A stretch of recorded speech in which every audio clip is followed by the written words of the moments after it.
Is that Hello, everybody, and welcome to a Right Royal Jam. Sorry, we're a bit late. I just got it at home. Another celebration today. Ooh. My one of my friends' birthdays. And it's happy birthday to King Charles. Exciting times. So yeah, how are you today, Paula? Oh, good. I woke up at 3 today to do the Trooping the Color. Oh wow, how did it go? It went okay. I mean, I loved seeing Catherine. Princess Catherine was so pretty. She's She what was. a lady, wasn't she? Isn't she? I mean, she's such a She lady. looks amazing. She's glowing. She's just looks incredible, doesn't she? And it's so good to see her back out and about. And she looks really, really well. Yeah, she's a little bit on the thin side because I assume the chemotherapy and everything, it's gotta be taking a toll on her, kind of thing. Yeah. But yeah, don't worry, guys. Nadine and Tina are joining us, so we're just waiting on them. Oh, here we have the first one, Tina. Tina, hello. Hello, How are hello. You you? okay? Yes, I'm good, thank you. Happy birthday to King I Charles. know. Cheers to Woo! Charlie boy. Yay! And I think his face is now being printed on the £10 notes. And someone said to me the other day, that's not the first time that Charlie's been on a £10 note. I love that. And I thought that was quite funny. Oh, Cynthia's backstage. Oh, how are you guys doing today? How are you doing today, Tina? Okay? Yeah, I'm good. I'm good. Hello, Cynthia. No, I'm good. It's been a really nice day, and I think anyone who it's been quite the spectacle in a good way. Yeah. you know, it's been a beautiful day, even though the UK weather did not fail.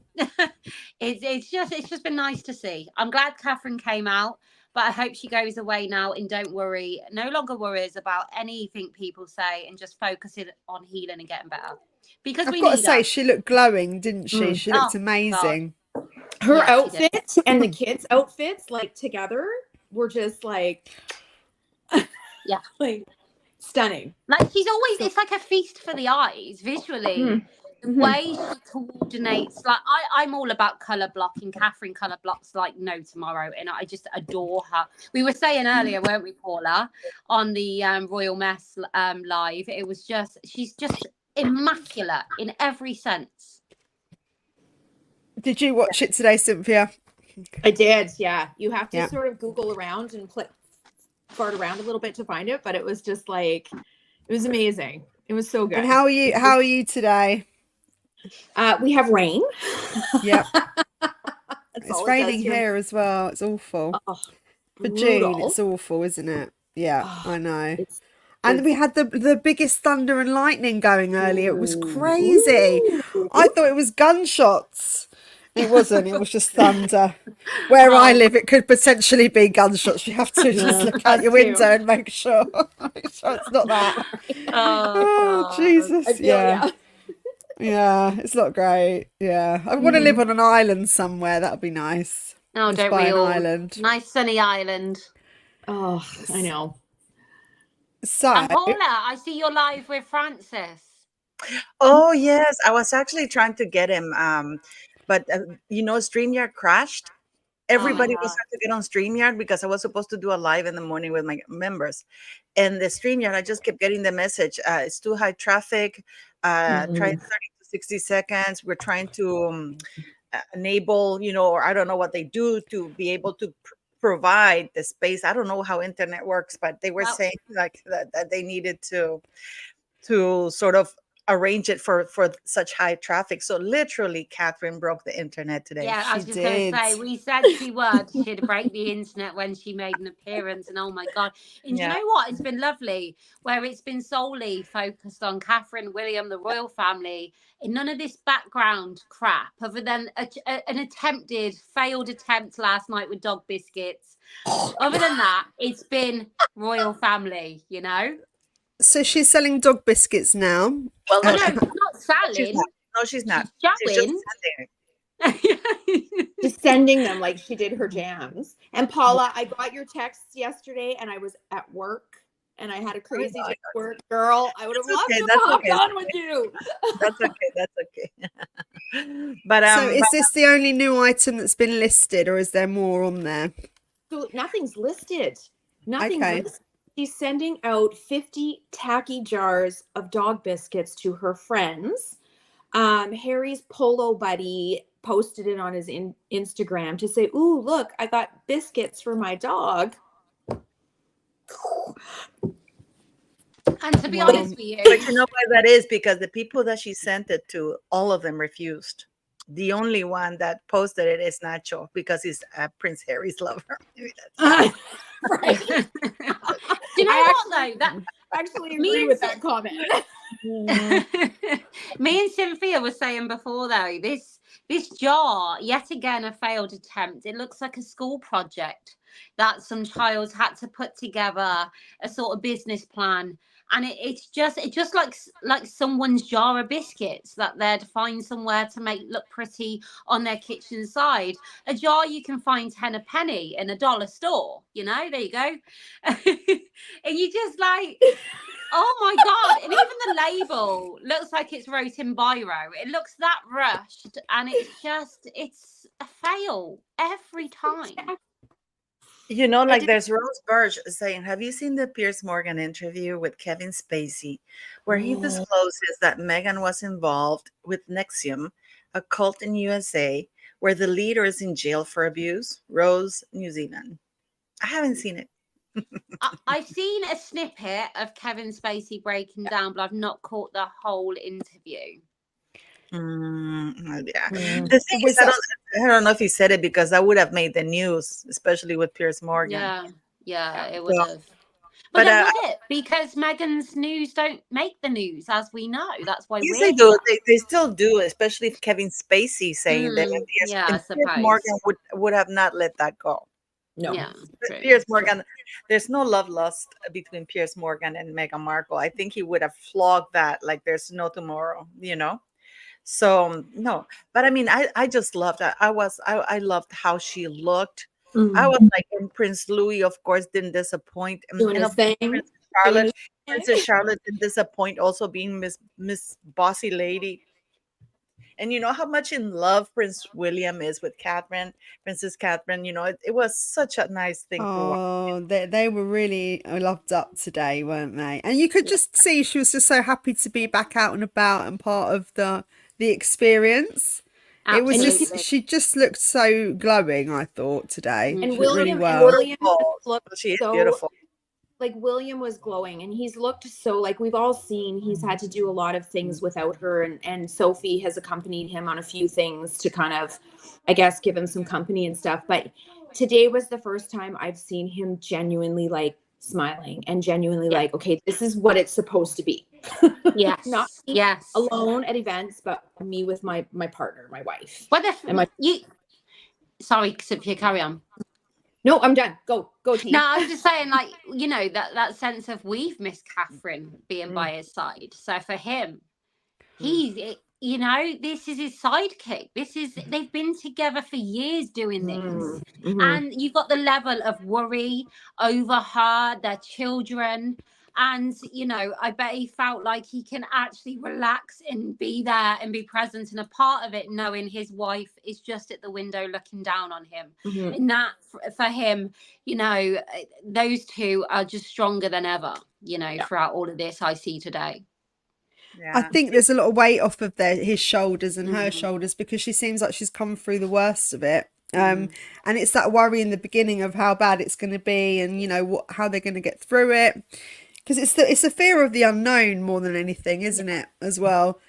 So they seem like that they're kind of back to... I think it really gives you a wake-up call when things like that happen, because you know what's precious and important to you. So pretty, and Lady Louise. Ooh, yes. Lady Louise, she's going to be one to watch. You know, there's a saying in Spanish: "What's in your blood, nobody can take away." I mean, the aristocratic or royal blood on Lady Louise, even her poise, you know, like the way he stands, you know, it's every pore. That woman, even if you didn't know who she was, you would think she's royal, you know, like because of her, you know, her poise, how she is. everything that she doesn't even speak. You know that there's something about that young lady. You know, it's amazing. She's really really pretty. You know, and She is. so elegant, and she's really tall too. And I loved her outfit. Yeah. And Catherine's was hang on, I struggle with my R's. Hang on. Oh my God. She wore an outfit again. She recycled an outfit. Cool. I'm like Jonathan Ross. Jonathan Ross. I was going to say, are you related to Jonathan? You know what? I'm okay, but sometimes it goes there, and I'm like, oh, when I got 2 R's or W's, I like get a bit flustered. Who rewore a dress? Catherine, the white dress she had on, it's just been amended. It's a previous outfit which she's had adapted, and it's just Catherine doing her thing. Yeah. Isn't it amazing that, I was thinking about it today. Like this lady doesn't have to be showing any skin or anything, like looking like just dressed gorgeously, and looking so elegant. And we compare. Unfortunately, we can't. And the Duchess of Edinburgh, and Lady Louise, they're all dressed, and they look so Dressed beautiful, being the so word. elegant. And you can look sexy being all fully dressed, because it gives you the shape. I look sexy in a bin bag, Paula, to be honest with you. So it's fine. Do you know what though? When there's something to be said, like I've never been one for exposing all. I feel like legs or boobs, one or the other.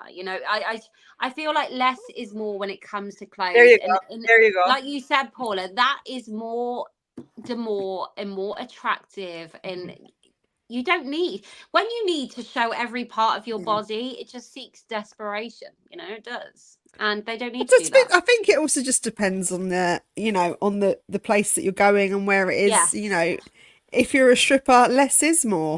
So this is the way of the world. It depends where you are, right? But for some women, they think that this sexy is showing skin no matter what. You can dresses that are completely covered are actually quite beautiful, especially if you kind of have the shape to show and you leave a lot to the imagination rather than being naked and showing that saggy skin of yours, But there's it a whole actually quite so beautiful. There's a whole movement of men that talk about this. They're like, when I'm in the supermarket and I see some chick with the balls to wear like her comfy PJ pants and a hoodie sweater, they're like, that's hot. And you're like, what?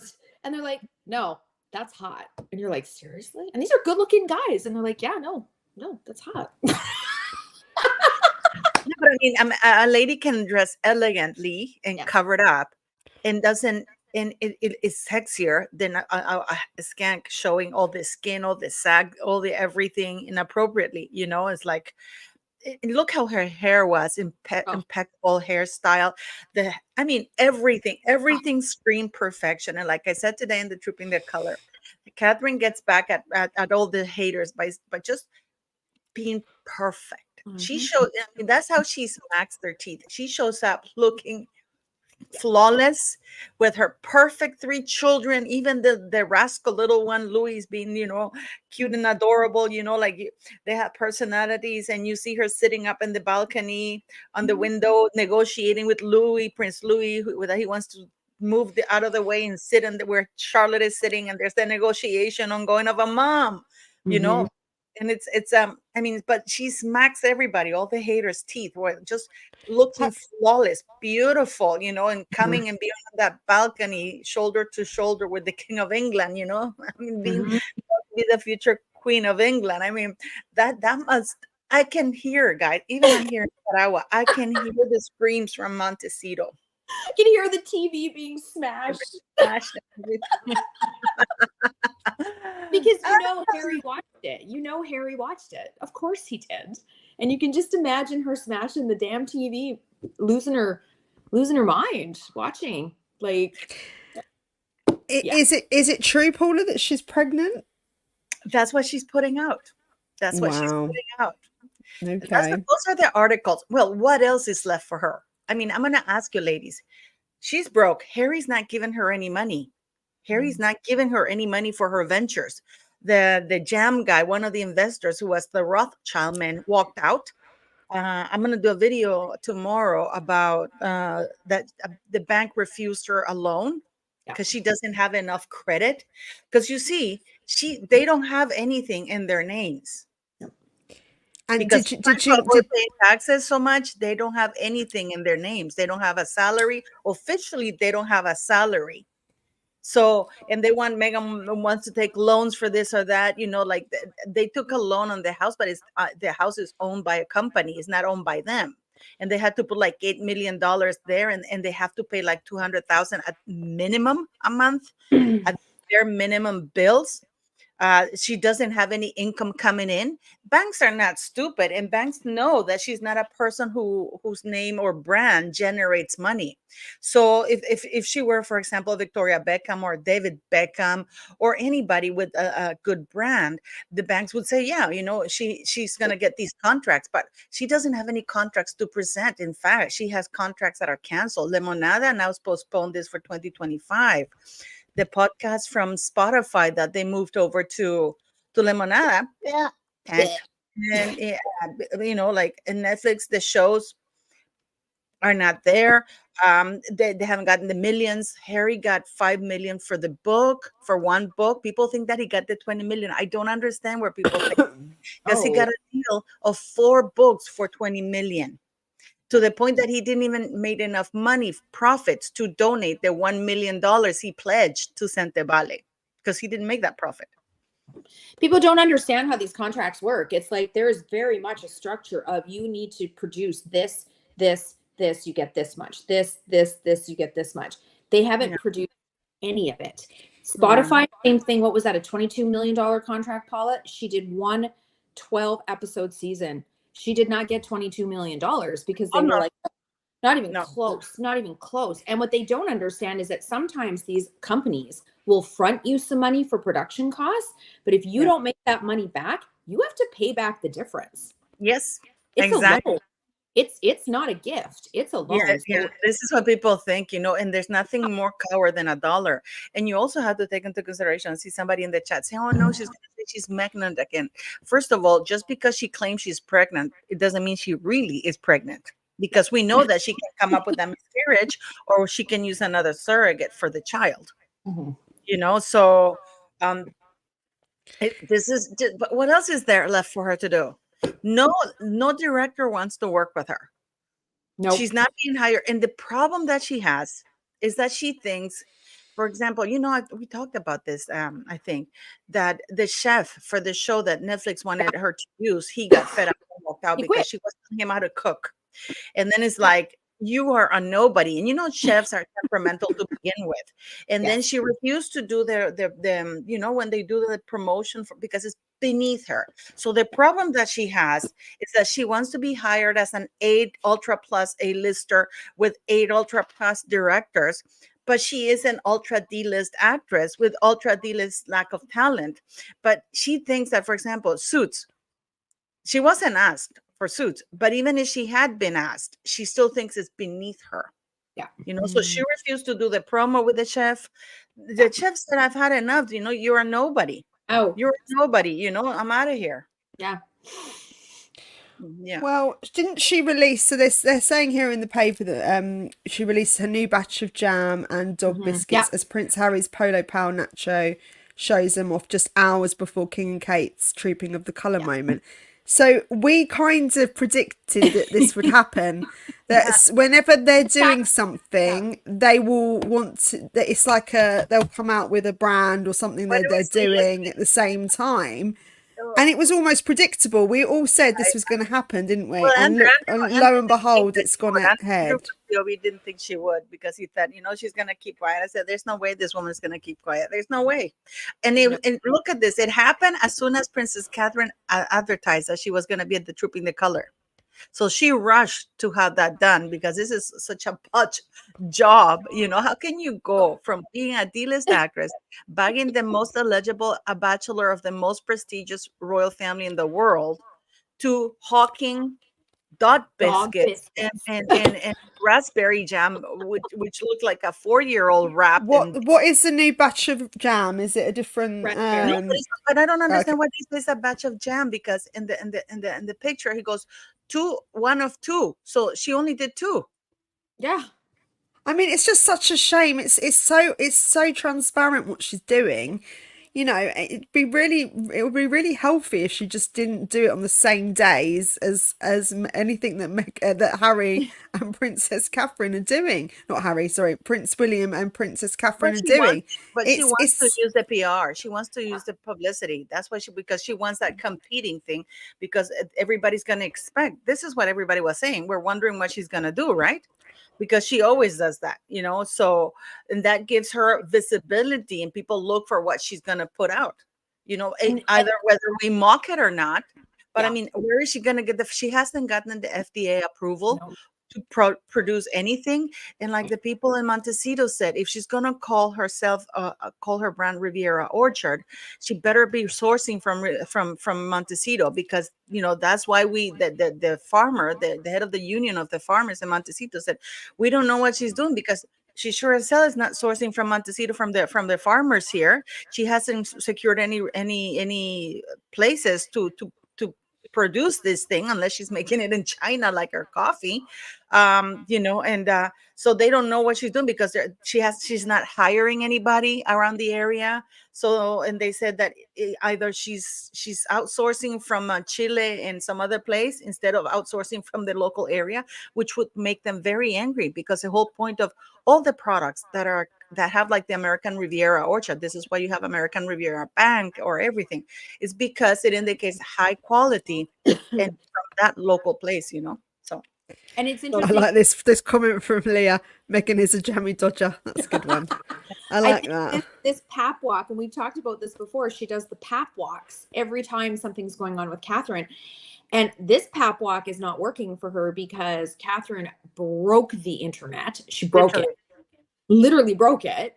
And Megan, now it's like everybody's like, oh, damn, girl, like dog biscuits? Really? Like, it's just such a shame that this is kind of the tit for tat nonsense that is happening back and forth, and it's so obvious, and like I said, it is so transparent what they're doing. And then surely Harry just thinks, all right, enough is enough now, let them have their moment at least. But it's like a malicious kind of attack almost, or it's a very jealous kind of direction at them. You know, every time that they've got something going on, they want to up one them in something and do something else to get in the paper or to get into the media. It's almost like they live and breathe competition with them, which is a real shame. It's really unhealthy, and it's really kind of it's very toxic. Mm-hmm. Very. And it's so transparent now. It's just this. I think this is it. This is like where a lot of people are going to go, oh, wow. Can we talk about for a minute the content creators that did the 360 all of a sudden and dug into the Catherine conspiracy? Are we allowed to talk about that, Victoria? Yeah, go for it. Yeah. Mm-hmm. I just want to say something. Quickly before we move into that. I don't know why people are saying that Meghan Markle unveiled the new jam and dog biscuits. She hasn't unveiled anything. It's just what's his name posting those things, but she hasn't unveiled anything. There's no product unveiling anywhere. She's just that what's his name, Nacho Ganacho.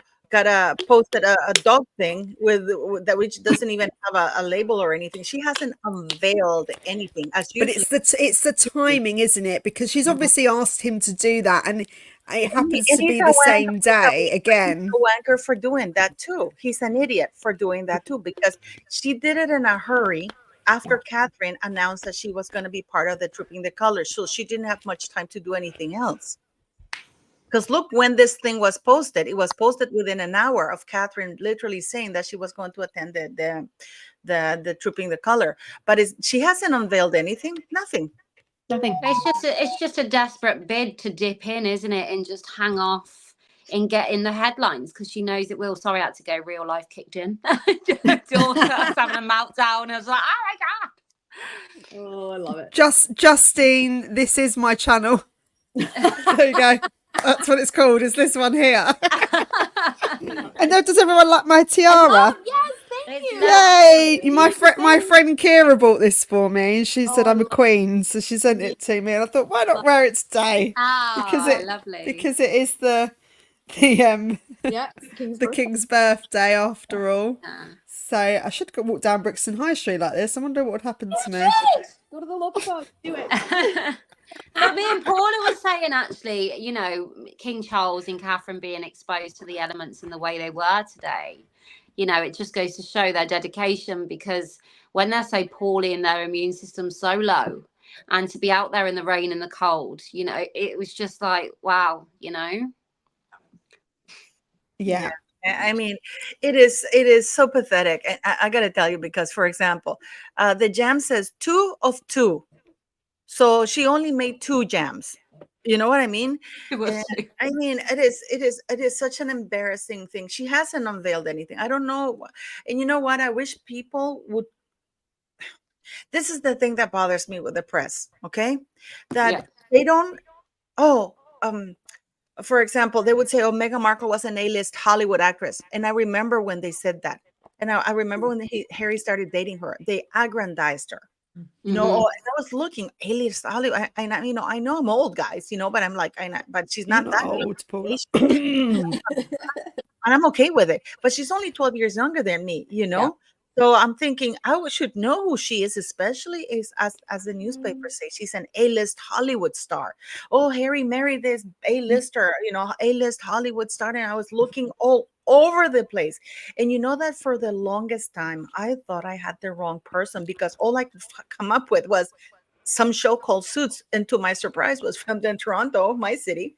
And then and I didn't know about it, and a couple one-liners here and there. So I thought there's got to be another Meghan Markle, because the Meghan Markle they're describing in the newspaper is not the one that surely is not this one, because Yeah. she's an A-lister. So they do this, and this is when they do the unveiling of these 2 things. They try to aggrandize that Nacho showed an ill-prepared, poorly packaged, embarrassing looking raspberry jam and a dog biscuits that the dog looks too scared to eat or be around. Speaking about dogs, have you seen Popcorn Planet and Andy Signal about the emails that she sent? Have you seen that? Oh, yeah. But we all knew that. I mean, I did a video about 2.5 years ago about that, and I debunked the thing about Ellen DeGeneres, and I even showed a clip of Ellen, because she did a stand-up thing about when before Meghan Markle got married.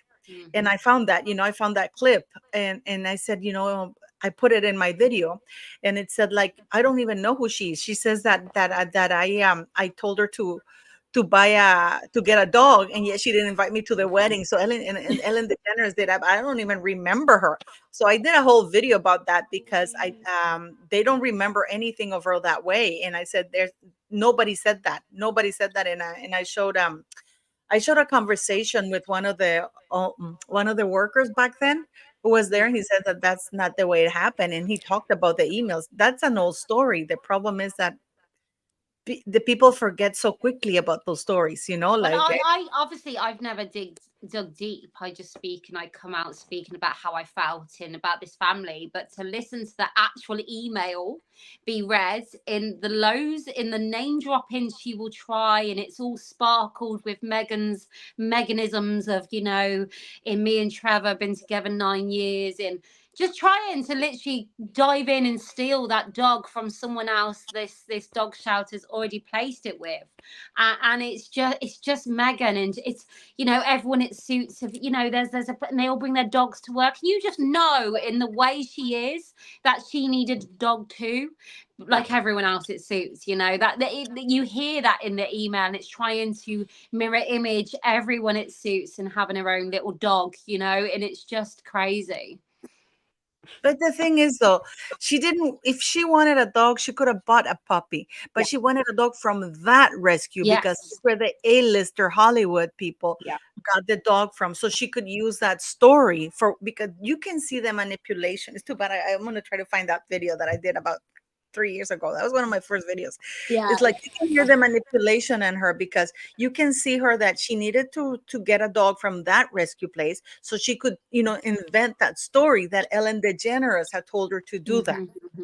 You see, so she needed to say that's the dog place because I went there and Ellen told me to get it, so I got it, making it Well, sound she like it tried to wasn't get an this effort. dog, didn't she? She tried to get this dog, and she tried to send this email to try and get this dog, which had already been given to someone else in the dog shelter, just kept loyal to who they had placed the dog with.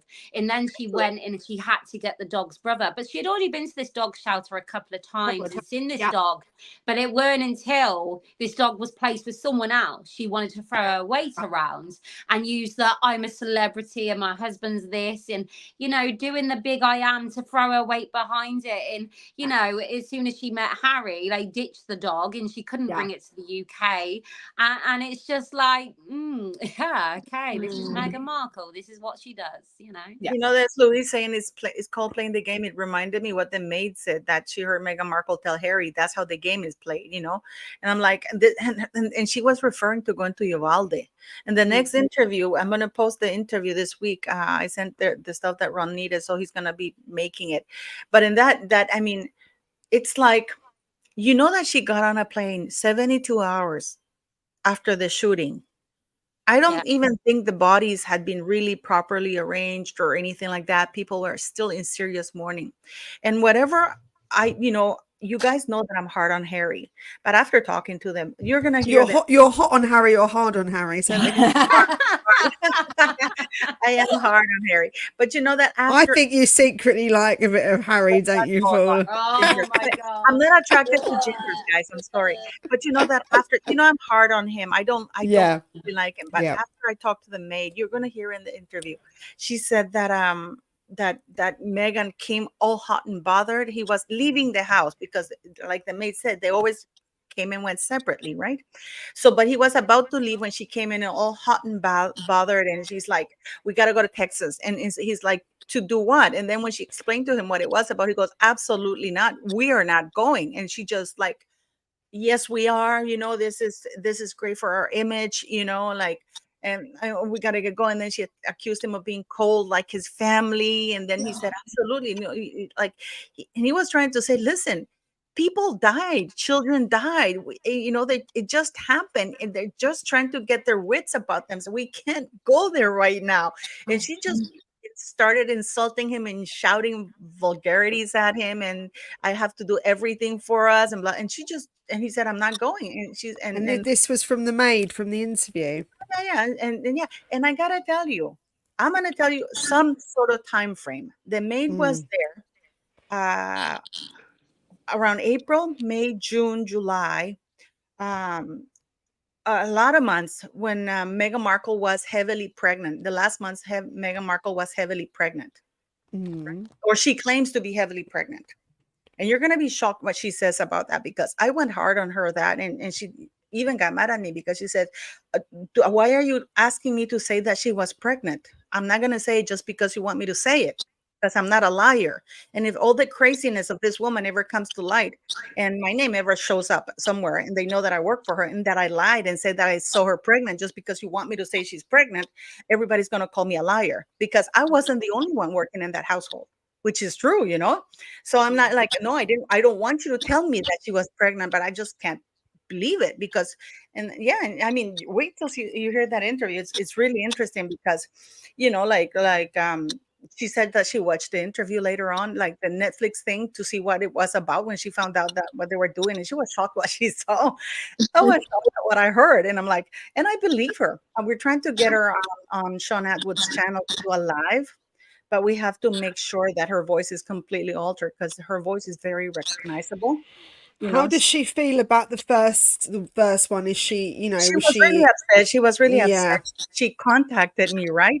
She contacted me and said, "Why are they attacking you like that? Why are they don't, that why did they say that I wanted money? Why did they say that I'm just a maid, or that I'd be lying, or I'd be angry?" She says, "Yes, I am angry for that, but I'm not gonna lie."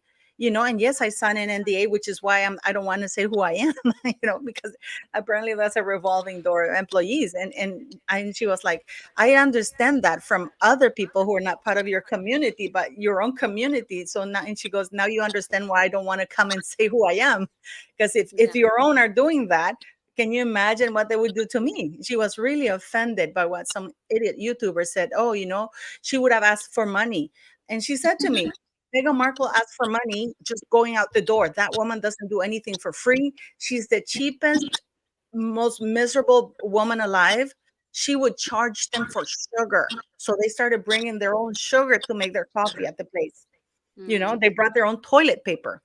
And she's not got any repercussions from that interview yet so far, has she? Nothing's kind of happened to her. Because I would have thought it would be quite easy to kind of figure out who it could be if there was only a certain number of people in the room when the slap occurred. It was a lot of people. Okay, sure. It was an agency, and it was a lot of people coming and going, And yeah, Carol Mark, Paula, you're a lying stalker. Can't wait for you to talk your way. No, it's okay. Let her be there. Thank you, Carol Mark. Yeah. So yeah, as I said, it's not me talking, it's the lady, and she reached out to me. So of course I am. And Sean, we're trying to work with Sean how to get her on a bigger platform. And they're gonna, and I said, if she allows me, I can give them her details, and they can investigate her. They will come to the same thing I did, because she's very open. The reality is, this maid is only another one on the pile that have came out of the woodwork to speak about Meghan Markle. This is not a fast, moment of someone going, yeah, she's a bit of a twat. There's loads of people. The woodwork is empty at this point because they've all come out to speak out on her. The timeline has now outed her. No, it hasn't, because there were quite a few people working for Meghan Markle around that time. Because this is an agency, they were sending people that was a revolving door for that agency, because it's an agency, it's a domestic agency, it's an elite domestic agency, and people didn't last very long with Meghan Markle. So there were quite a lot of people. The most people would last is like 4 or 5 months, then they would request to leave. So the time frame, it really doesn't give her away. I could be telling you that she started working in January. I'm just saying that there were at least 9 people around that time working for Meghan Markle, along with the gardeners, and so yeah, and there were also other kind of people coming and going in the house, because the house is mostly used for business. Also, people renting the house, So apparently they have a secret home in the Cotswolds. So I've read today that they I know that they said they were looking for somewhere to come back to and have a base in England, because Harry misses his friends.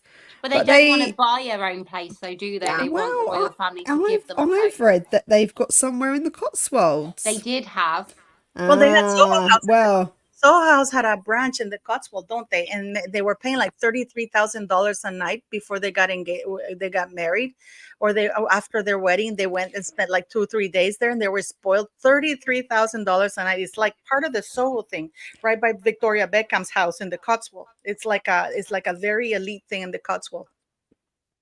Mm-hmm. Do you know what though? That made me carry on, Cynthia. You go. Okay, this made her desire to remain anonymous is understandable, because like you said, Paula, this is an exclusive company that hires out staff to exclusive wealthy clients. This maid is not going to lose that. She's probably got a family of her own to help support. She's not going to lose that, but she's also not going to come forward, I think, and lie through her teeth and make crap up at the risk of losing the privilege of having this job with this exclusive company that puts a roof over her kid's head. She's not going to do that. So to me, it leads to her being truthful and her credibility in the fact that she is putting herself at huge risk of somebody recognizing who she is and losing what really is. I think there are some stars that are jerks to their staff, and there are some stars that are very good to their staff and very kind. She said that to me. She said that, and because I said that. But the funny thing is that I wasn't her first choice. She did reach out to other YouTubers, but the other YouTubers said to her, "We don't want to go through the hassle, because Meghan Markle can sue us or whatever." And she said, "But you can verify my story," and they refused. And they were, and they refused. And she said, "This is why nobody comes forward, because we all get trashed. You know, like this is called the whistleblower. You know, you protect them, and she's a maid. And people, you know, one of the things that I've been very surprised, I've been so disparaging towards this lady because she's a maid, she's Latino, so she's not believable. Yet they believe Meghan Markle, a complete no blown up liar. So I wonder if there's racism involved, because if I had said she's an American, but no American works as a maid in California, we all know that, you know, all Latinos, all everybody's Latino there. Not even Black people work as maids in California. They always leave it to the Latinos. So I mean, there's a lot of that I've noticed. That is like, oh, she's Latino maid. Why doesn't she asking for money? Because they have that very narrow-minded thing, or maybe that's how they think. You know, that they think, oh, she's a Latino, she's a maid. It's very denigrating the way they do that. So they re-victimize this person who already has been bullied by Meghan Markle. And by the way, Meghan Markle is not even well liked at that agency. She's no longer working with that agency, not because she fired the agency, but because she didn't pay the agency the money that she did. Oh, they fired her. Yeah, because she said that she wasn't satisfied with their work. But she said that way after they've done all the work and stuff like that. So so yeah. Well, we've said it from day one, you know, anything Meghan touches in it's just going to hit the wall and fall on the floor, because, you know, the Netflix cooking show, where is it? Where's Arrow? Where is it? You know, we're just reliant on 2 jars of jam and dog biscuits. And actually, if you look at the reality of it at this point, it's so grim and dismal. Even I feel sorry for the woman in a like pathetic kind of way, you know, when you see Princess Catherine step out, break the internet, and can we just acknowledge the children and how grown up and tall George is, and it's just like incredible. And Princess Charlotte is giving Princess Anne and Queen Elizabeth vibes, like that luck. And you know, Harry and Meghan are always going to fail at this point. They signed the contract to their own fate the minute they sat on the sofa with Oprah, and it's continued on. And nobody else is signing them. They have no other deals. No, moving forward, they have nothing. Nobody. You know, Lemonada stepping back, spoke it all. Right? Yeah, they said that maybe in 2025, maybe. So there's no income. There's no income generated there because she didn't get paid. But Lemonada, if they were business savvy, they'd be like, "Yes, we jump on this Arrow. This is the moment to cling on to that." But they were like, "No, we're going to step back and let." No business does that, right? They were just like, "Thank God, get away, beep beep beep, reverse." Put the yellow cones out.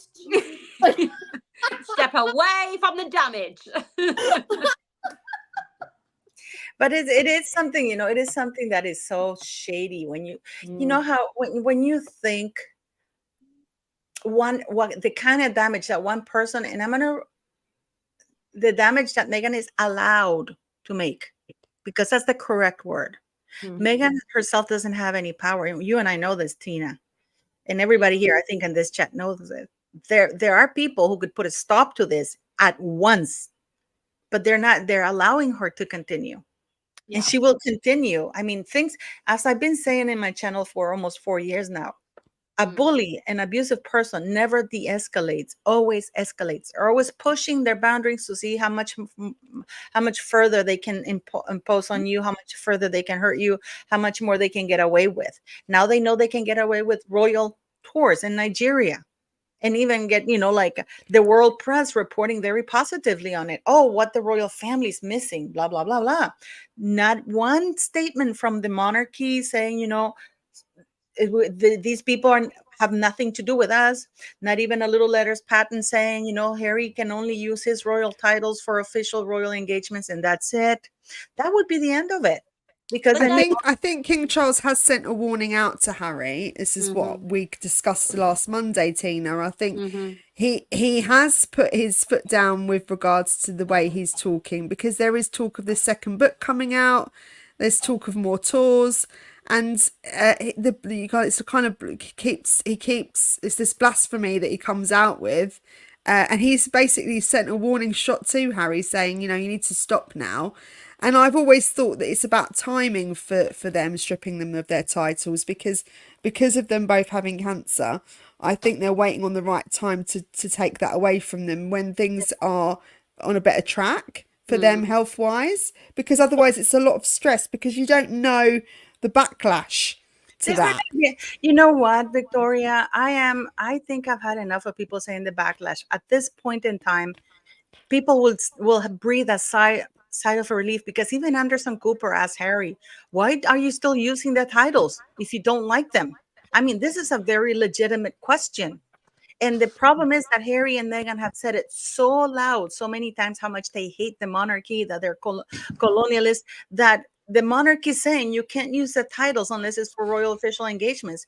They can't complain either, because the titles are not being taken away. They're just can't use it unless for other things. And I just want to say something. Somebody said, I hope Ron works on the voice changer. Some people are complaining and saying it's not a real interview because of it. You know what? I watched something. I am in no means comparing myself to Candace Owens, who's a huge star. But I watched something today, and she was trying to speak at this, I don't know, this place of Black people. And she's a Black woman. And they were just booing at her, really going towards hatred, because, and this is a Black woman in a Black audience, right?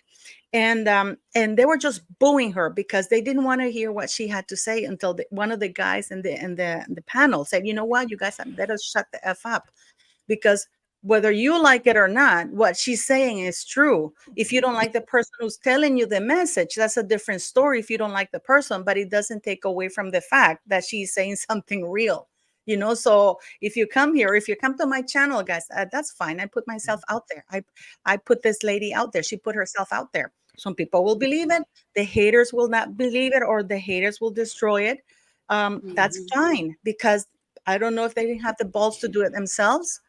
I know of one YouTuber who talked about my video, and this YouTuber was approached. This YouTuber verified that this lady worked where she said she worked. I have the email. This YouTuber responded to her and said that even though she knew that she had legitimate grievances,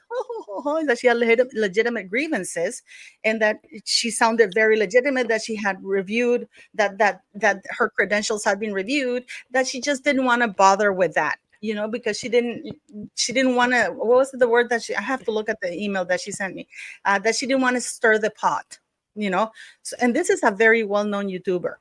I know, Mata Cadiel, I know you believe me, but I'm not saying it for you to believe me. I'm not here to sell anything. I am just saying that when I watched that today, it kind of reminded me of this, because I see people, some YouTubers nowadays, talking exactly about the same thing I've been talking for 4 years. And suddenly people come to my channel, and this YouTuber did a video a week ago about the line of succession, the consequences, and everybody came talking to my channel as though it was a new thing. And then I did a live with Andrew, and Andrew goes, "I can't believe it, Paula. You've been saying this for the 4 years." They basically took everything you've been saying for the 4 years, and they condensed it in like 15 minutes of their thing and repeated what you said. And people are treating you as though you've never said it, when they trash me for saying it. So the whole point, I know, is that they don't like that I'm the one who says it. I don't know if the campaign of the people who troll my channel, because this started about 6 months ago. And you know who those are, right, Tina? Because Tina knows those people. And Tina, you're one example. I got you. I connected with you because of domestic violence. You and I Yes, have a lot of that. absolutely. And the thing is, what people don't understand about you, and I've said to Victoria, I've said to Cynthia, we see you behind the scenes and you give it real, whether people agree or not, love you or hate you, there's no denying, you speak how you feel, you bring facts, you bring truth, and that's that. There's no trying to read you, you are everything that you are on screen. You are in the WhatsApp group, you are as a friend, like and the thing is, I don't know, do you have time to sleep, Paula, at all? I just think you're just up constantly. Oh my God. I fell off there's a lot. When you contacted me, as we know, I had another YouTuber contact me, and I don't want to get into that, but there was an uncomfortable situation I was placed in But you never gave that to me, even though you knew it. You wanted me to make my own decision, and I respected that in you, because you didn't intervene or try and manipulate Oh, I me. want to know what this is now. This is a bit juicy gossip. No, Okay, but I'll it is. summarize it very quickly. I contacted Tina because I love her content, guys. I hate to say it, I lived through domestic violence in my marriage for many, many years. So I got out of it. It took a hell of a lot. My reputation was trashed by him and everything. So one day I'm scrolling on TikTok and this wonderful, magnificent lady pops up with her voice and her everything. Oh, Instantly, I started crying and I was like, oh my God. I was I like make people nodding my cry. head What can I to say? everything she was saying. I was like nodding my head to what she was saying. And I messaged her. I was like, oh, I didn't think she would respond, but she did. I was like, Tina, I'm so and so. If I would be so honored if you come to my channel. And I was surprised she said yes. And then we did that live. We talked a lot about your life and your story, which is amazing. And then the next thing you're telling me that these other YouTubers had invited you, and I was really happy for you, because to me, I don't have time for pettiness. I'm not in high school. I actually thought it's great, because the more people invite you, the more you can spread your message, which I think is incredibly important, right? So I thought, great for you. I'm so happy for you, and blah, blah, blah. And then you So went then on the I'm placed into a situation where I've done that. This other YouTuber, like Paula M out the blue, I'm like, what the hell is going on here? And then I do this for you. Then another YouTuber invites in. I go onto there thinking, hey, this is lovely. But then it soon dawns on me, because I do the aftermath as I'm watching something after, and I'm like realizing that they are not the best of friends with Paula. And I instantly understood what the assignment was. And this whole time, Paula knew that they wasn't really her friends, but she just supported me and championed me, knowing what would, like she didn't try and, pull me back, and then she made me realize for myself, and I respect that, because she didn't try and intervene or mess with it or Oh drag no, me I into knew that any they were gonna. drama. She didn't. You didn't drag me into any drama. No, no, You no. I know, knew that they were gonna try and talk trash about me. I knew that. I knew that I that was the whole purpose of it. In fact, they did it with Lady Letitia as well. yeah. I knew that they were gonna do that. But I said, if she's the lady I think she is gonna give me a chance, if in case she has any questions, and ask me questions, or if she's not the person I think she is, she's just gonna stop talking to me and believe them, you know. And luckily, you were the person I thought you were. So Yeah. kudos for it's you. a very awkward situation, is it, this podcasting world as well? Because I feel like it's a lot of rivalry going on as well, and I get a bit like, Rivalry. I don't think there that should be was any rivalry. Look no, how No. everyone should just be supporting each other, right? That's the aim of the game. I have to say, one of the things that I was drawn to Paula about, and Paula, man, you don't sugarcoat nothing, which I love, because who's got time for that shit? We got time for that Well, shit. you haven't. You And haven't. Just When smother don't. me in jam. And one of the things that I love is that Paula uses her platform to do other things. Yeah. Paula does a lot of work that we don't always talk about on these channels, and that we don't talk about it. But when she needs to use the platform to build something up that she's doing that benefits others, she uses her platform for that. And that is something that I think people who have the blessing of this platform should be doing. Yeah. They should be doing that. And she does it. Yes. You do it, Paula. You do it. And you do it with By grace. the way, since we're and talking about honesty. Megan Small needs money for her to operate little monsters. So if you guys can donate money to Megan Small's PayPal, it's in my community page. I did a live yesterday to raise funds for her, and I am doing more lives to raise funds for her. But since we're here, if you guys feel like sparing a couple of bucks, I'll because put Paula's links in the description box. It's 5,000. She already. I was taken aback.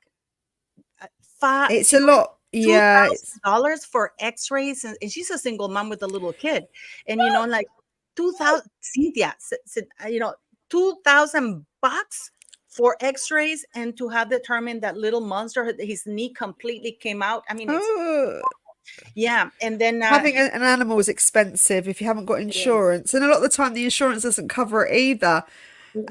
So I'll put all of everyone's links in the description box so you can go to Paula's page and pay off if you want to donate. If you feel like it. I know times are hard, so anything that you can do is very much appreciated. I will leave the PayPal, direct PayPal for Molly, for Megan Small, because we're here in this community. My platform is not that big, but if we can help each other, because this little monster, and he's not humping right now because he's a big humper, that little guy, but he doesn't hump anybody because his back. Maybe he needs some time off humping, Paula. Sometimes you need a break off from humping, We can't hump every day. It's not good for you. You got to have a break now and again. A big humper. I mean, you should see the video. Oh my goodness me. He's a little guy. Jesus Christ, just going into directions of like, oh, that's hilarious. So Sleepless in America says, ladies, I believe you're not reading the message behind the launch, and I wanted to keep that up there because I have been trying to find this other message behind the launch. Is it something to do with a dig at Princess Catherine and Prince William? I'm not entirely sure. I can't find anything on that anywhere. They released I have had little research about 2 hours prior to Trooping the Color starting. Yeah. I know it. Listen, me and Tina predicted this. We all did that she'd do exactly the same as she does every time. You know what? It's one of those though. It's a killer. You predict it and you know it, but when she does it, it's like, oh my God, she did it. What?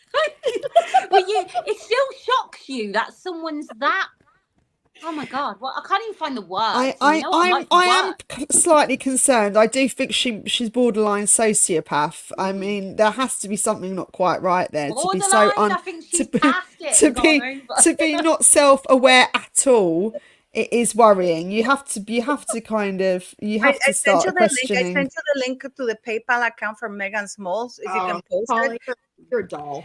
I also read somewhere that she's going back to be star back in Suits. So she's going to she's asking for $1 million and to direct and have the executive producer credit so she can get royalties.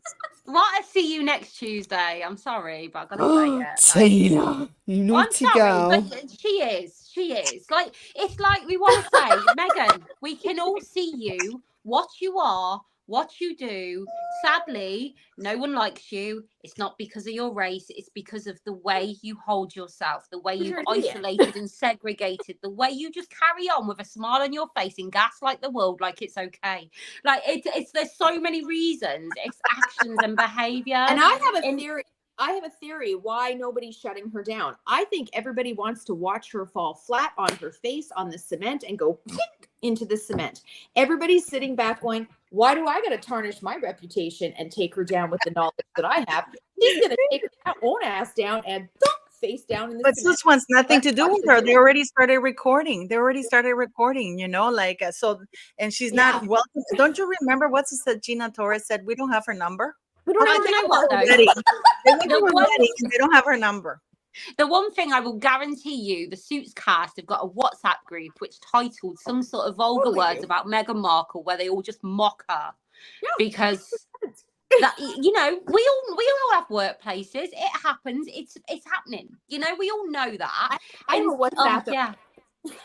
That WhatsApp group. I would love to have access to that WhatsApp group.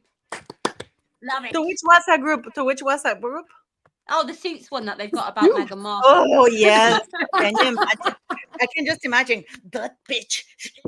Sorry, guys, I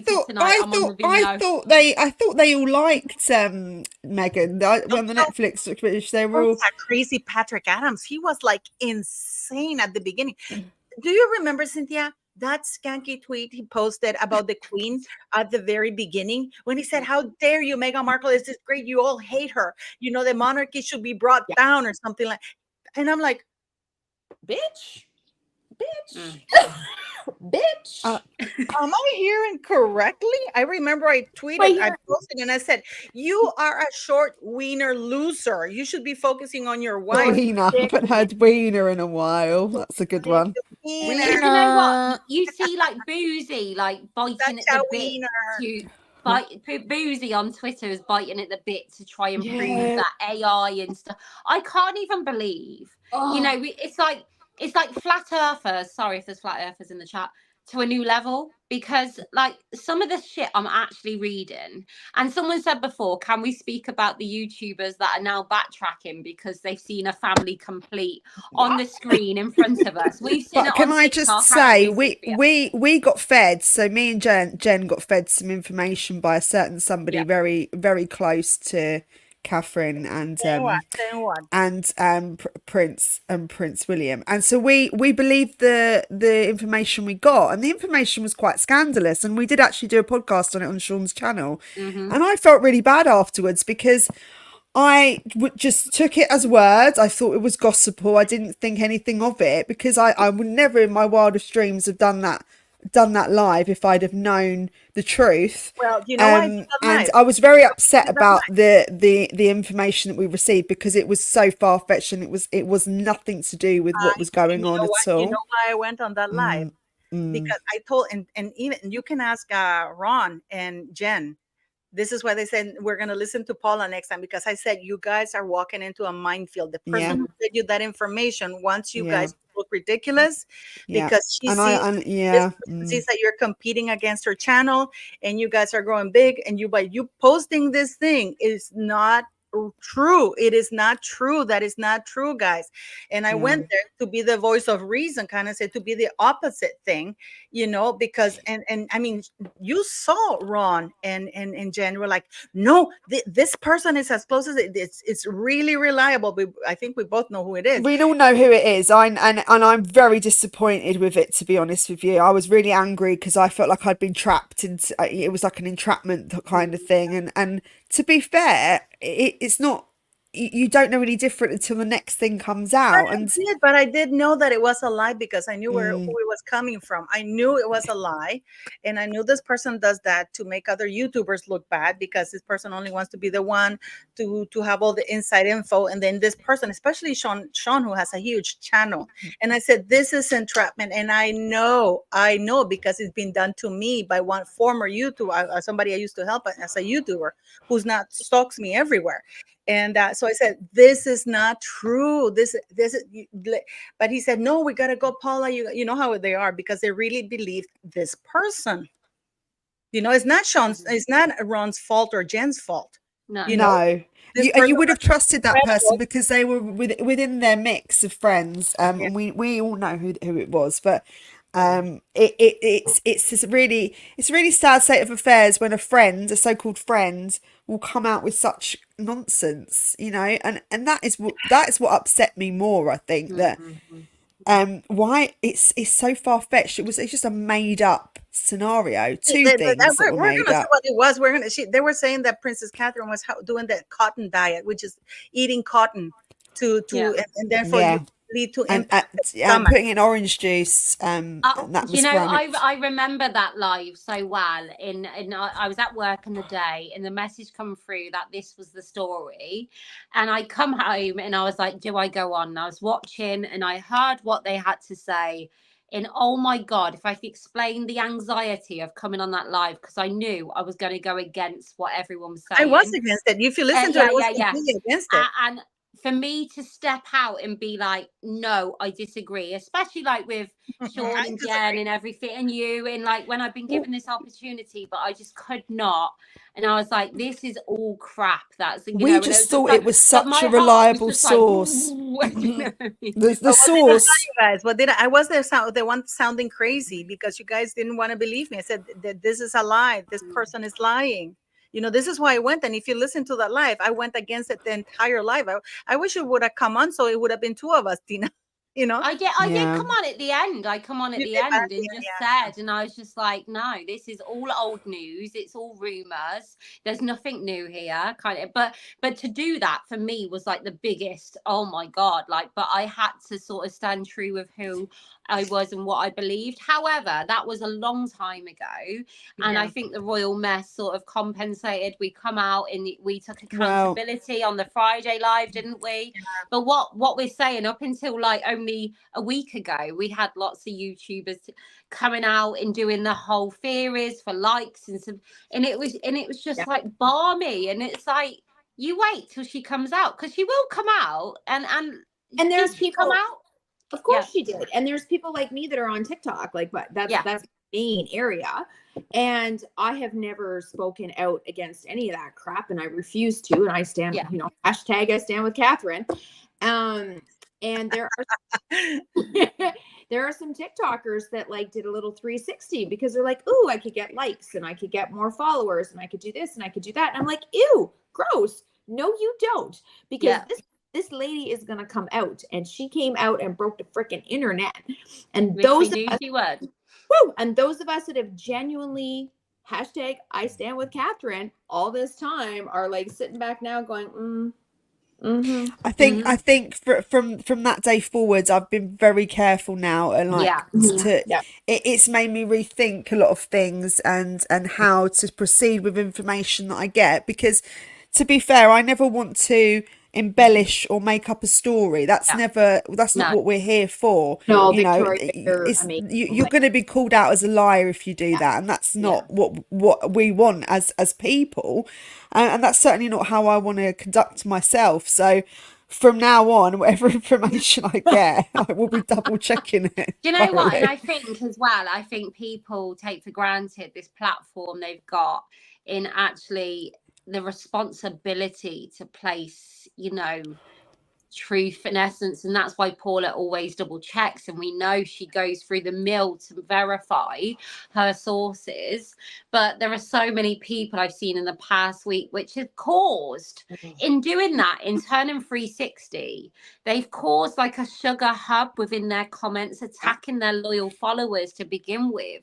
And of course the sugar's eyes are lighting up because they've seen this person who supported the royal family, who's all of a sudden jumping on this conspiracy, and it's just been chaos and carnage. And now of course they're backtracking now, being we like, all know who we're talking about. We all know who we're talking we all know who we're talking about. And it's just, we all know. I don't know who we're talking about, guys. Who are you talking about? It's someone on TikTok. And it's just like, you're balmy, mate, because you had it all and you've just jumped on a bandwagon for likes. I think it's very easy for some people to get caught up in it and forget reality. We're dealing with real stories and real people's lives, so we can't just embellish things and make stuff up. That is just not acceptable. Kim Kardashian, when she posted that tweet, I'm going to find Kate, and maybe try to find your daughter some talent too before you buy her client, you know. I mean, I did hear her singing. I've got to say that was it, doesn't she? She just buy it. That was, and you know what's terrible about? But you know what's terrible about Kim? On Hulu, she did an episode where she's crying, complaining that her children, especially Northie, is out of control. That now she's the victim of Northie, because now she's trying to turn the narrative that Northie forced her to buy her way in there with that Big Bird outfit. That's just horrible, you know. What she said that. She's like on the phone call, breaking down. Oh my God, you know, my kids are a good judge. There was a TikToker that posted that did a story of the whole performance. He did a story of the whole performance. It was like an amazing post that he did, and he showed like the whole like clips from the entire show, and the show was freaking amazing. The people that they had come out was so amazing. And he's like, North did one song, it was awful, and he's like, and you see him, he's like, right. And then back on the stage, and he said, and he showed Kim and baby daddy there fucking rolled in, and thank you, rolled in, sat down for that one song, and then got back up and rolled on out again, and then the show carried on, and it was the most amazing show. But he's like, I get it, I get why people are angry. Like, these are folks that are so talented, and then you have this nepo baby in some kind of Big Bird outfit up there, out of tune. But not only that, Cynthia, that wasn't a free high school performance. No, people paid almost $1,400 for that. $4,000 for that, for one of the biggest songs of The Lion King. That's one of the biggest songs. 30 years. But then, Just but quickly then, reminding everybody about that interview. I'm talking about the interview where, me and Jen spoke live about breaking news about Princess Catherine saying that she had, got told by a reliable source that she had anorexia and that she Prince William was having an affair. And that So she was having the we broke that news thinking that it was actually true before we found out she actually had cancer. So that's what we're referring to. But yes, back to Northwest anyway. But the thing is now Kim is on Hulu, I think it's called the place. That she's crying because I don't know what to do. Northy, my kids are out of control, and Northy, they don't give her what They she are. wants. She's very mean, and she's made me like. So she's trying I- to. She's but trying I- to say Northy. Yeah. Oh my God, But that I kid have is to tell such a you, brat. Paula, I'm going to tell you something. But I did think, hold on, I did think that she is really good rapper. I liked her rapping in that song. It was good. And Kanye did a really good job with that song for her. Anybody can be a rapper. I have to We're tell not you. Well, talent, Okay, I the have to Lion tell King, where ladies- you use voice. This is theater. No, this is the not. Lion King. This is Broadway. But I have to tell you, ladies, I work with kids who rule the roost. Their parents have zero control of them. They rule the roost. The kids are here, the parents are down here, and we're trying to make this shift happen, and it's not happening. And I'm telling you, there are kids this age, 100% rule the roost, and the parents are terrified of them. You know, but that's the thing though, because we're speaking, and I suppose it's hot. I grew up with this. You didn't behave. The slipper. The end of story. But the thing is, though, they can throw it at you, and it we comes can't back. we can't do that anymore. You're not allowed to do that anymore. no. you're not allowed to beat your children anymore. Apart from being in the algorithm of that North in the performance, I fell into another post where Kanye gets North on stage and you've got people chanting.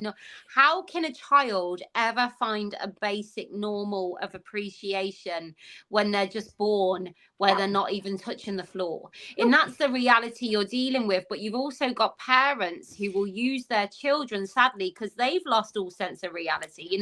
We're mocking the TikTokers or YouTubers for it and how, they're losing themselves for the likes and stuff. But people like the Kardashians are just saying but worse on a bigger platform where they've lost all sight of reality because they don't know what reality is anymore. And it's actually sad that North and the children have become a victim to their own parents' greed and insanity.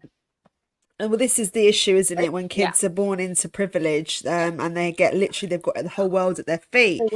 They can do whatever they want. They can be whatever they want to be. There doesn't necessarily have to be any talent there. And this is a prime example that talent doesn't match the show. That she wasn't really meant for that role, but she bought her way into it, and it's not a great start for her because she thinks. I think she thought that Northwest obviously had a really good feedback from her rap song. I think that was a general theme of it. But then once she did the song, that's reality hit. You're not as talented as you've been told, because I think she's probably told by a lot of adults around her how wonderful she is. And she's not living in the real world, because it's an echo chamber, right? It is. And that's the thing. And a lot of people were coming out and saying about North's mental health and it's wrong of her parents. Can we really comparison North to a child of her own age who's worked really hard to get to the place on that stage, who's been knocked back? North will just crack on to the next job or go out. Like, is it on a level where it's the same damage, or is North just like, well, I done it, I achieved that? Like, is it the same? Can it be the same damage, Cynthia? You'll know. Yeah, when I look at Nepo babies, the prime example that I've always used is Will Smith and Jada Pinkett Smith's kids. They are, and they think nothing of. They didn't even graduate high school, and they're proud of it. They're like, we don't have to graduate high school. Why would I graduate high school? That's what typical people do. That's what losers do, get a high school diploma. I don't need that because I'm going to do this, and that. Like, literally, they're born and their feet hover 2 feet off the ground, and they don't have to worry about it. They're going to have mommy and daddy there to give them what they want, do what they want, use that name.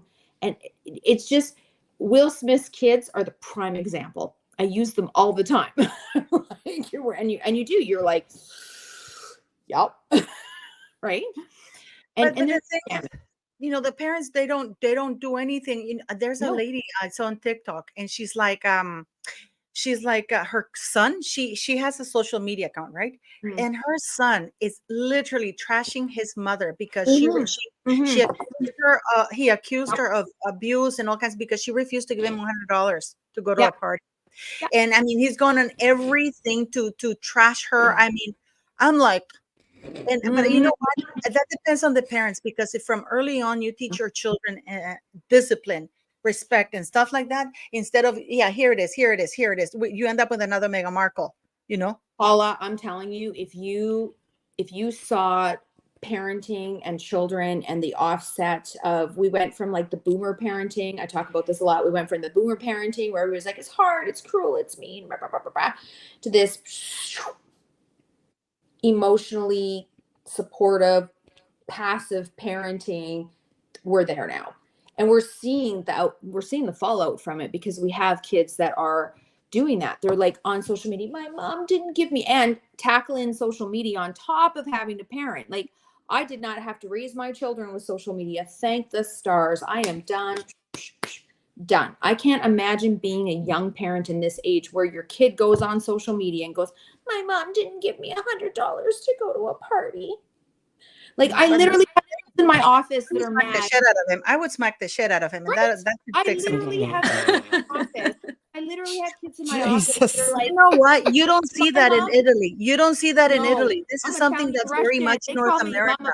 They call me Mama So if- Putin in my house for a reason. I'm sorry, but I literally have kids in my office that are like, my mom won't buy me a dab pen. Can you talk to her about that? And I'm like, I am going to talk to her about that, and I'm going to give her a fist pump because she won't buy you a freaking dab pen. Like, why would your mom, you're 14, go to school, go play sports? Why would your mom buy you a freaking dab pen? Do you know what? I heard a story at work, and a woman said to me, she said she remembers when she was a kid and she was at her friend's house, and her friend kept slamming her bedroom door when she was angry at her mom.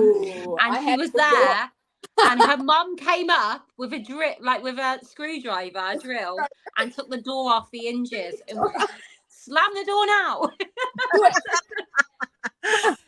And I was just like, that you know what, I'm taking that boundary, I'm taking control. You want to do this, I am in charge.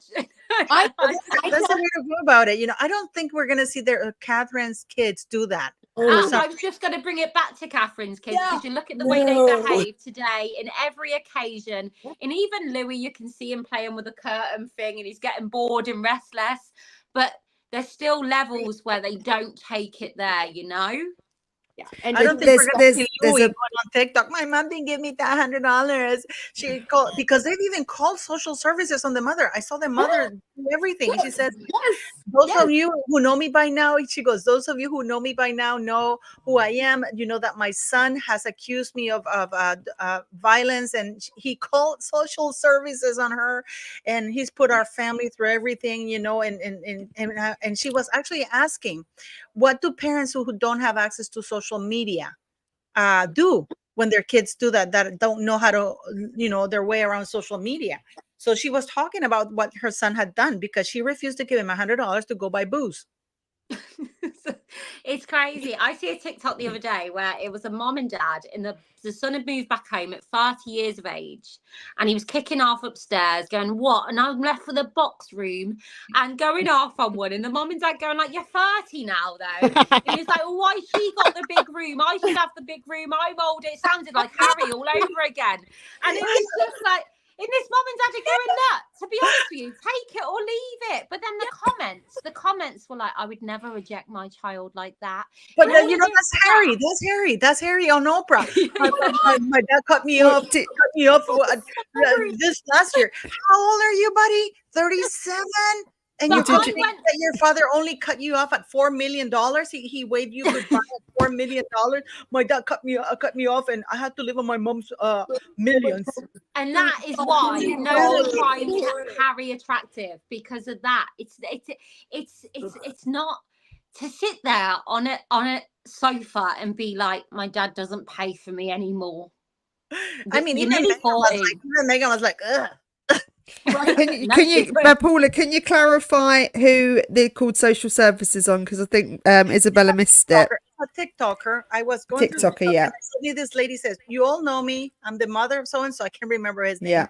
And then she goes, "And you know what he's done to me? You know that he's torn apart my family. I had to contact my ex-husband, my current husband, and you know, the ex-wife and everybody, because what he's done and said, that I have been abusing him physically because he didn't give him any money. To give him $100. He called social services on me. She's been called to the police.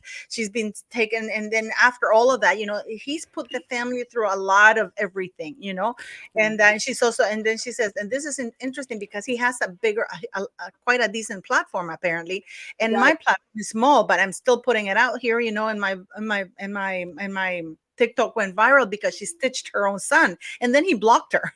So she had to, yeah. And then she says, did you hear the wokies as well? Oh, it's another thing. I couldn't believe it on the news. That's scary. You have to. They're asking children now. They're saying if you want to change a baby's nappy, you have to get consent from the baby. I mean, how is that? I see that. Doesn't make any sense. No. What are you talking about? It makes sense. This is the world parents are trying to navigate now. How? But you have to have some boundaries with your children, and you're the one in charge, really, at the end of the day.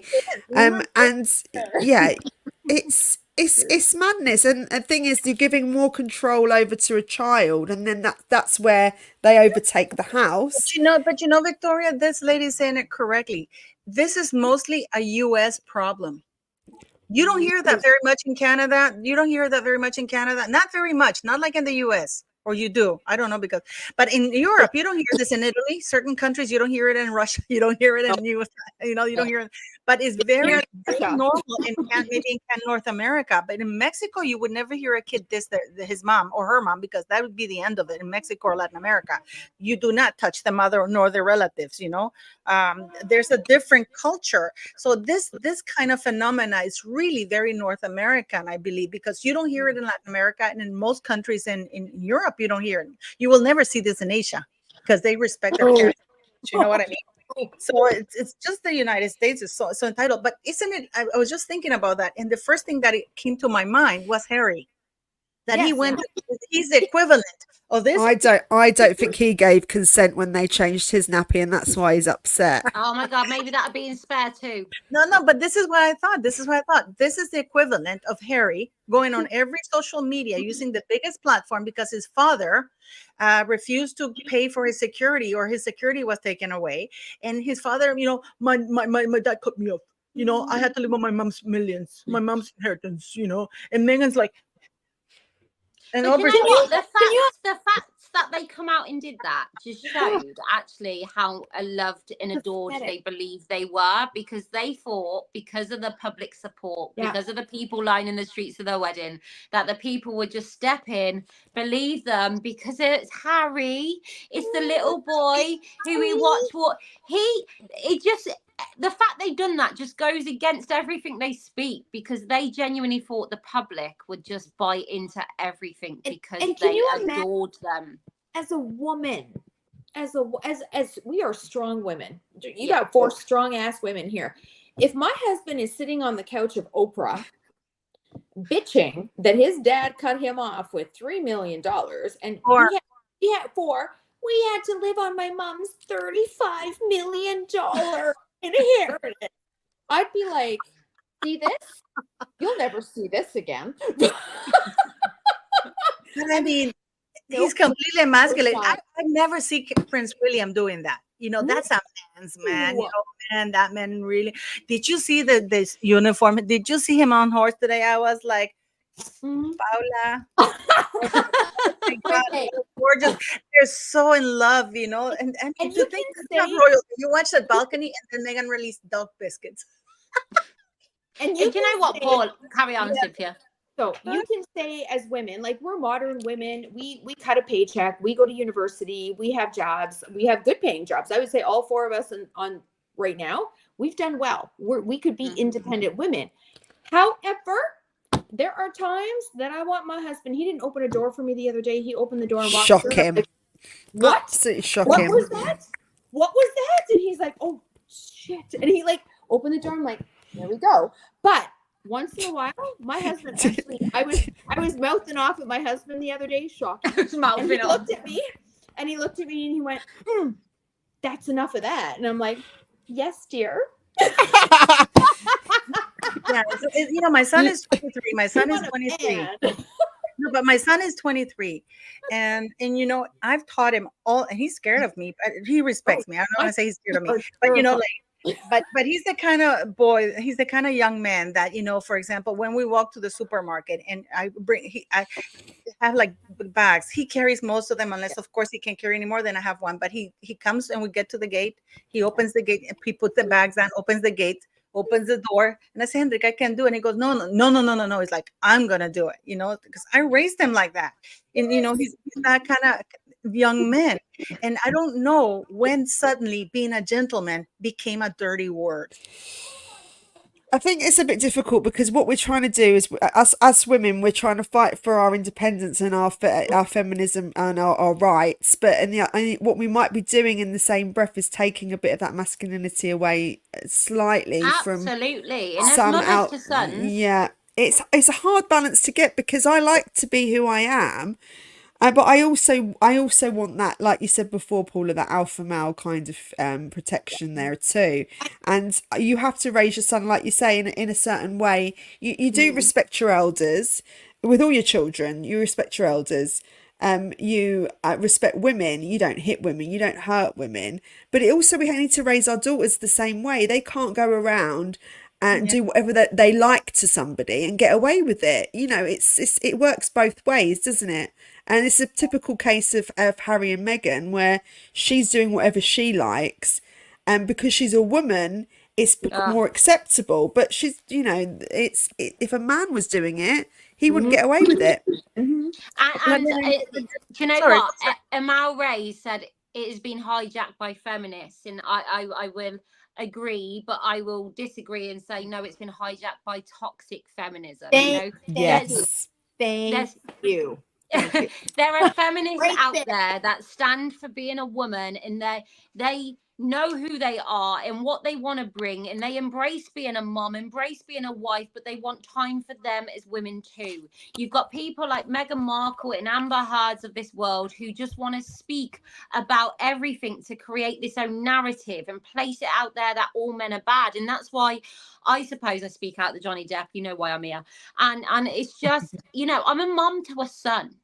And what do these men and these boys do in this ever confusing world? I was at work and I had to move a bin, and this lad come up to me and it was like, do you want some help? But I don't know what to do. I don't want to. And it was like, chill, you know, like, yeah, carry the bin, please. I don't. It's too heavy for me. I don't care.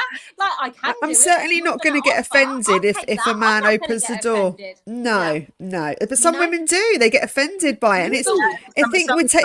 Some idiot yank yelled at my son in Norway in high school, you know, when he was finishing high school into 2020 and 2019. And Henrik, of course, rushes because the girl is coming right with going through the gate. And Henrik rushes to open it. And she's like, I can do it myself. You can do it myself. And I'm like, and Henrik looked around. He was like, sorry, I was trying to help you. Oh, you know, go back. And it's like, and then Henrik came all traumatized, and he goes, Mom, you know, I go, give me her name and point me to her. I will go deal with her, honey. You know, because Henrik knows I go to the school, and I because he was severely bullied in Norway, and oddly not in England, and we lived in a very privileged upper class, all white in Richmond, and he went to Orleans Infant School. My son never faced racism until he got to Norway, and bullying horrible. And so I would go to the school and I said, point me to that, whoever it is there. He knew that his mommy had his back, you know, kind of thing. So yeah. But I just wanted to say something to you guys. Did you see Andrew Popcorn Palace that he interviewed that Prince Dre? and he named that we were in a list of haters for Was Meghan. it a royal mess? Or No, I would have flew under the Alex radar. Palace, and that, and Who where was do on they the list, Paula? Who's on the hit list? Talk to me. Well, Talk to me. it's Andrew, myself, Megan Small, Popcorn Palace. I don't know because None of us. We're all right. We're all right. We're just newbies. No, We're because I not. think it was the We're Royal babies. Mess. It was Sean Atwood, the Royal Mess. The Royal Mess was there. Do you remember it'd be about 18 months, 2 years ago, You had it with him. the prince that I got into a little tit tat Yes. on TikTok with, and Yeah. he went hard and heavy after me, and he's like, I want to do a live with you, and I Yeah. want to do this with you, and I'm Who's like, that? Who's that? Prince Dre, the same Yeah. man. Oh, that's the guy. That's the Yeah. black guy. Well, he was on Popcorn Palace because Andrew invited Oh, him he because went he said hard he and found heavy. himself on that hit. And then Andy from Popcorn Palace is going. To my shock, I saw that many of my friends are there. Like he's going after Paula, and he called me Paula Meme, and then he goes, "No, I mean Paula M Channel." It's like Paula Meme, and then he So said, Paula, do you remember when I got doxxed? Do you remember when I got doxxed? "Oh yeah, yeah." That was who doxxed me. That was who did it. Yeah. What's doxed? He he gave went- her real my birth personal- address and everything. He went They go after. Say that after again? you in your real life. They go after you in your real Oh, life. really? Oh, Yeah. wow. Oh, Yeah, I was number 3 on the list. I was That's number a bit 3 on the scary. list. I'm like, what is this guy talking about? I'm not a hater. All I want is a confirmation. I want to see the documentation that those children belong in the line of succession. And I don't want Harry and Meghan Markle to use royal titles of an institution that, Cynthia, that the monarchy represents us as well, whether we like it or not, because Charles is the head of state. So 100%. every single insanity that Harry and Meghan Markle do, they do it using a royal title. They don't do it on a personal capacity. Yeah. You know? No, he Kinda went after, scary. he went after my job. What? Some associations that I sit on some boards with some associations for my professional life. He doxed my Facebook. So I've had the same Facebook profile for a million thousand years. I lost a shit ton of pictures because Facebook shut my profile down because they realized somebody was hacking it. I had a credit How do card. they hack stuff? I can barely get around the laptop or the phone. Right? I don't even And what's know this? how What's these this people- guy's name? What's this guy's name? Prince. What's his name? Paula. Tina would know. Is he still around? Prince Dre? Yeah, Andrew did an interview Yeah, with he him. is. Okay. And he's Yeah, now he from Popcorn Palace because Andrew said I found myself in a list, and then I found that my friends were on a list too. It's like Yeah, me, it was Megan's mole, and the guy, and he's calling us haters. And the first thing he brought, racism. He Do you said know that what though? I was don't like, make the "One list. I don't think woman." they know what the fuck to do with me. Sorry, don't. They're like, she might write a letter about me. I'll stay away. You know that I found on YouTube. You know what, Victoria? So you know the rules on YouTube. Do you know that you can swear on YouTube? You can swear as long as you have it marked for 18 over. If you have Okay. your just marked 18 over, you can swear. Because mine is not for children. I have mine for 18. There's Oh, a yeah. over. And for example, you can say, "Oh, fuck this, fuck that," but you can call somebody MF. Yeah. He's a MF mother fudger. Yeah. Fuck this shit that. But if you say if you can't call somebody, you can't call somebody, but you can swear. Yeah. But you Yeah. you can use the CUNT word, but you can say But we don't want to use that, Paula. It's a very Love naughty that word. word. It's No, some people do naughty. use it. Some people use it on live. Believe it or That's not, it's been used awful. against me. It's just Do you know what though, diabolical. Paula? And I know you faced a lot of hate, and we've said, the bigger you grow, you are in this bigger pool of and they will come and try and attack you. And I suppose it's quite nice just being one of these little ones at the Well, bottom. I'm not prepared for this craziness, to be I tell honest. you, the worst I'm like attack. the little fish speaking loads No. of words. The worst I'm just attack like, for me. The I'm worst attack. scared. And this is why I stopped immediately following this YouTuber. The worst attack for me was when I had less than 2,000 followers. I was in Norway. I was starting out, and suddenly, I had all these followers, and no, less than 6,000, sorry. And I wasn't used to getting hatred, and suddenly all these accounts. Do you know that they were trying to get into my Twitter account? I would get emails. I would get emails. Your Twitter account, like they're trying to get in. They're trying to get in, or you've been logged out of your Twitter account. You've been logged out of your Twitter account because I was a small account. They doxed my son's school. They said because I did a video because a YouTuber said that the Queen Mother conceived the Queen and Princess Margaret by artificial insemination. And that is absolutely bollocks because the first successful artificial insemination that was tried on humans was in the 1960s, late 1960s, beginning 1970s, and that and then this YouTuber, and I'm like, that's not true, and I know this for a fact. I was taking my master's and we're doing our thesis on certain topics they gave us, and we locked out and we had to pick that because Walmart was taken by somebody, you do the paper and stuff like that. So I said that's not right. So after I did this, I presented proof of all the scientists who invented, who did that, and blah, blah, blah. Suddenly I started getting called all kinds of, why are you calling this person a liar? This person has connections. And I'm like, where is this coming from? I'm just pointing out scientific facts here, And then suddenly I started getting emails. We're going to get your son outside of Nesson school. We know he gets out at what? I involved the Met Police. I can show you. I still have the messages from the Met. I have my messages too. I kept everything. I kept so the size of the channel doesn't matter. Most of the hatred towards my channel started about 6 months ago, and then about 3.5 months ago when I said I had the maid interview. I know that because I can tell before that I wasn't experimenting this kind of hatred at all in my channel, and I know that it was around the time, and I'm not blaming you, Tina. It was around the time when you came into the picture and you refused these people, because I know they've gone on other channels and they've done it as well. And Leticia was the latest one. Nobody knew about Lady Leticia until I invited her. And as soon as I invited her, I made the mistake of posting, I'm going to do a live with this lady. Immediately, these YouTubers, you got to have her here. I'm invited immediately. I would be doing the lives and they would be there, coming there as well, And, but I'm not going to say anything to Lady Leticia because, that's her channel. I'm glad that she's getting to be known, with the entire community. I think it's a massive learning curve, this job. You learn as you go. And certainly things are unfolding in front of me I never have experienced before. It's a bit like being thrown into a cesspit of sharks. No, but I learned that way because I didn't know anything about that, and I was so naive. I believe everybody was my friend. Oh, I know. I was so glad, and it's I thought, quite cutthroat, isn't it? Yeah. Do you know what? And that's what scares me. And I suppose for me and Cynthia starting out on TikTok, in doing what we do, we've got this community of safe, really. And stepping into YouTube and coming here, it is scary knowing what goes on. TikTok is brutal. I'm sorry. No, I've not had any brutal. What are you talking about, Tina? What are you talking about? Maybe that topic. But when you're talking about Megan, I had this guy.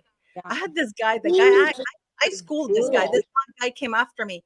He goes, what was it? This elderly lady is trashing Megan. Yes, I remember. Yes. You're older than me. You look older than me. What are you talking? So you're basically trashing people, and you're saying that being a senior. First of all, I'm not offended because I'm old. But being a senior, so that means that I don't have my wits about me, and that I'm not allowed to give an opinion. And everybody turned against him. Because you're basically saying that anybody above the age of 50 cannot give an opinion because we're stupid and we're old. And you're like 57 years of age, you idiot, Even for a black guy, he looked old, So the you remember that? You remember that, right, Cynthia? I do remember that. And then you get that you're a racist white lady with your opinions, and I'm like, I'm browner than her in my Italian Russian ways. Thank you very much, but like whatever, I'm just like, you're racist, you're this, you're that. Oh, I spent so much time block. Yeah, it's just a topic that you have, Tina, that's different. You don't get as much hatred, No, I think Tina, which is great. It's wonderful. And even sometimes I do like the mental healthy stuff here and there. And I work with kiddos that have autism, and I have kids with autism, and I'll do those conversations sometimes. And then somebody will wing in there with oh, here we go. She's a mental health professional and she trashes a black woman that's powerful fighting the system. And I'm like, oh, shut up, get up. Like, keep By the scrolling. way, I wanted to ask you something. Have you been washing your hair with cold water? I bet you none of you have.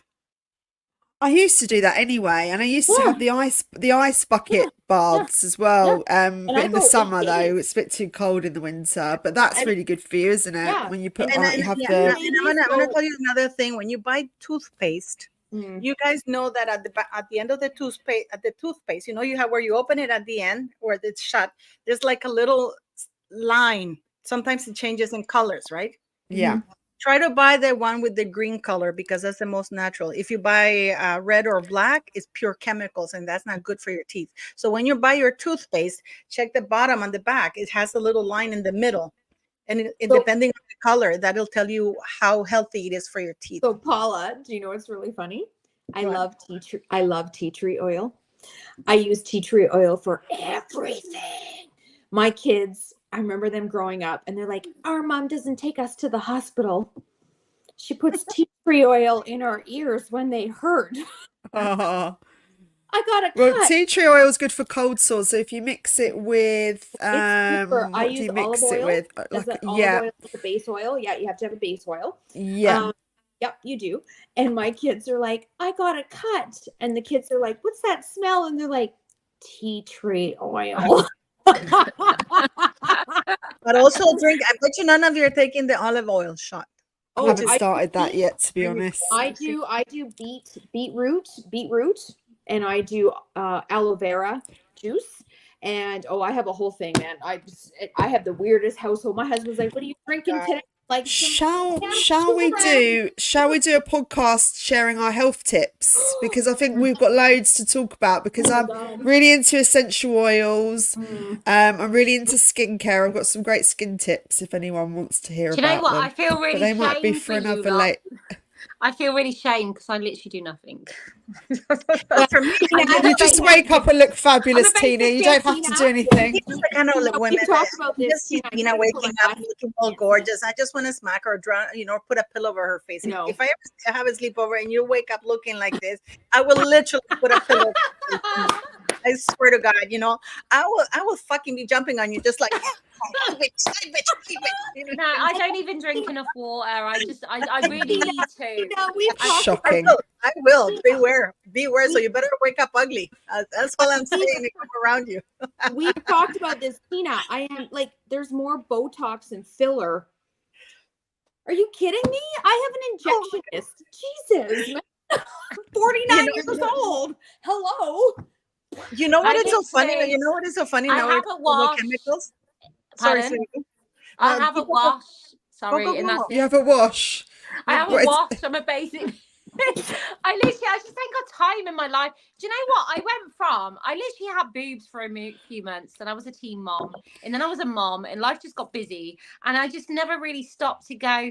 I have been going on the sunbed, and I do my nails. That's about it. And Don't do sunbeds, Tina. They're so bad for you. Right. Okay, right. So I am of Hungarian descent. I have like Eastern European paleness. I'm going to Spain. Girl. I'm going to Spain in a week and a half. And In a year's time. I won't take, right? So I don't always do the sunbeds. I just want to get a bit of a base tan, because when I start to tan is the day we're meant to leave. So I just wanted to do it. And then I will go back to fake tan because I don't like my pale. But Tina, olive oil is good, guys. Olive oil, if you take a shot of olive oil at night, it burns it starts burning fat the whole night, and that is the best time because you're not doing anything, so your body's resting and it's burning fat, and it also helps with the cholesterol, believe it or not, and then the whole day it continues to burn fat. But I just wanted to say something. It's like I was watching, like, for example, how Megan and the Kardashians are talking about, we are doing this natural diet. I can't drink coffee because it's like, and I'm thinking these women are pumping so many chemicals and their faces are pulling, tucking, shoving, but they're worried about what they're coffee drinking. Organic. Like what Hasn't Megan's coffee got lead in it anyway? Allegedly, yeah, that's true. What do you think is going to happen now? I mean, Princess Catherine said she was coming back to business. I I think she's going to be low key working from home. Hello, Cynthia. Still, hello. You got a child behind you. Hi. Hello. What's that? Your friends, they seem lovely. Oh, we are lovely. Don't worry. We're really nice. Okay, go away. Yeah, who's that? Introduce her to us. Introduce her to us. Oh, she's the one that brought me. She went to the movies. Is that your friend? Is that a friend of yours? That's a my daughter. Why are you so mean to her? She wanted to say we look Go away. lovely. She said we look lovely. She looked Paula, like I think she's protecting her from the onslaught and barrage of questions from us. No, She's but you know, protecting her from us. what do you think is going to happen with Catherine? Catherine is going to be kicking ass right now, but you know, I think she's so gorgeous and she looks so radiant. You know, she's so pretty. Oh, What do you think I she's going to think- do now? Because she said she's doing some more events this summer, didn't she? More officially. I think it's onwards and upwards for Princess Catherine and Prince William, and I think this shows a real united front. Them two together, they've come through so much trash talk from the other side, from the opposition. I'm just hoping. I mean, I know I like to live in La La Land, don't I? Sometimes I think everything will be okay, but I just really would like a different kind of spin on how they're dealt with, Meghan and Harry. I would like them to kind of put their foot down a bit more and just to see less, them having less control over their narrative when it comes to speaking about other people within the royal family. Charles issues a little statement saying that Harry can only use his titles for official royal engagements. That's the end of it. I mean, because he's not taking them away. He's not putting them in abeyance. He's just saying you still have your titles, but you will only use them under these circumstances. And since he's not a working royal, he can never use them. Do you know what, though? Saying that, Charles is stood on that balcony today and looked out and seen a sea of people stood in the pouring rain with umbrellas over them. And I feel like the royal family, their whole thing is about the people. And when people are going to turn out and stand out for them like that, in what have Meghan and Harry got? A jar of dog biscuits. It pretty much is. They've watched them and allowed them to just destroy. When you say it out loud, it really sounds bad. That's true, though. But the thing is, we can get sidelined by our feelings and our emotions and our anger and our frustration. But when you strip it back to reality, that's the clear truth. But you understand that you're putting in the same sentence the royal balcony with the King of England. With the dog biscuit and the jam, the raspberry jam. I mean, they're levels. I mean, isn't it? I mean, it's incredible that we put those two things in the same sentence, isn't it? Because that's where we are right now. Because Harry and Meghan have tried to cheapen the monarchy. They have. And they did. And I think the country, our country and the Commonwealth and anyone who supports the royal family needed that today. And it's almost like a rebirth of like, we're back, we're here sort of kind of thing. And when you comparison that to a jar of dog biscuits, it pretty much sets the setting of what it's become and where people are at, you know, like. And that it does. That's my go-to. Where I'm like, Seamus would care for those biscuits. I think that Seamus has better taste than eat that turd-looking biscuits that Meghan's making. You know who Seamus is, right? Yeah, no. And that is the dog that was walking today. Oh yeah, I've seen the dog, and stuff like that. Well, Seamus has better taste.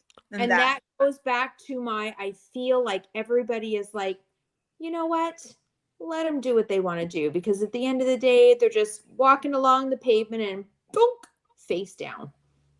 Because the people will still line the man, the people will still come, and that's because of the Queen's legacy and Charles stepping in, because ultimately Charles is just placing his stamp on his part in history, and when William takes the throne, that stamp will come again and the people will still turn out in their droves, you know.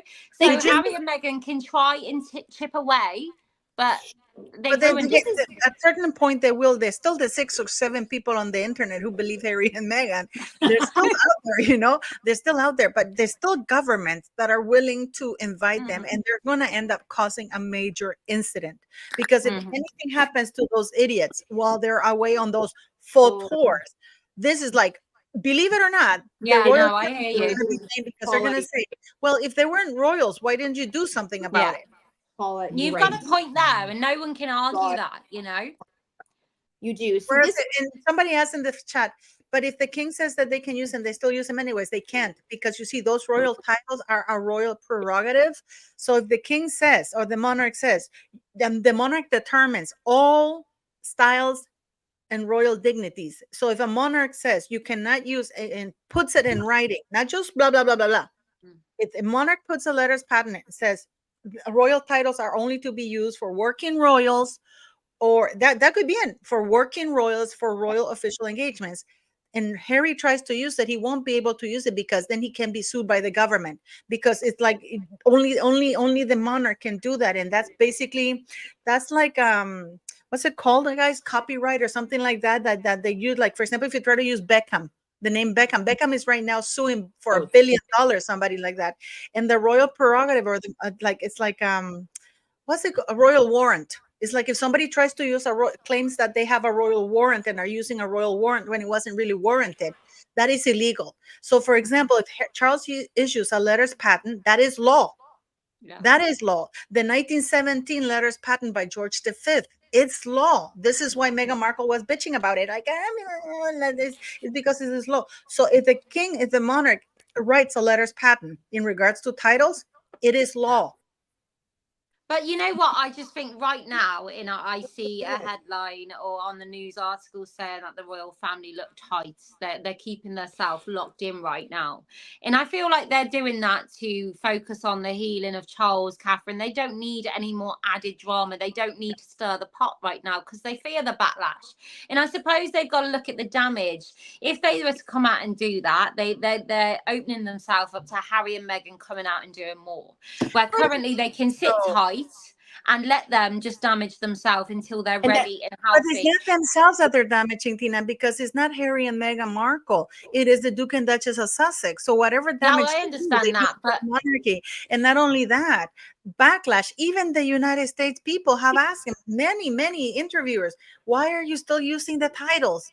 Everybody have asked. If this wasn't, people are now questioning, why are they still using the titles? Why? Yeah. So this is not something that's going to get the backlash. The BLM is done.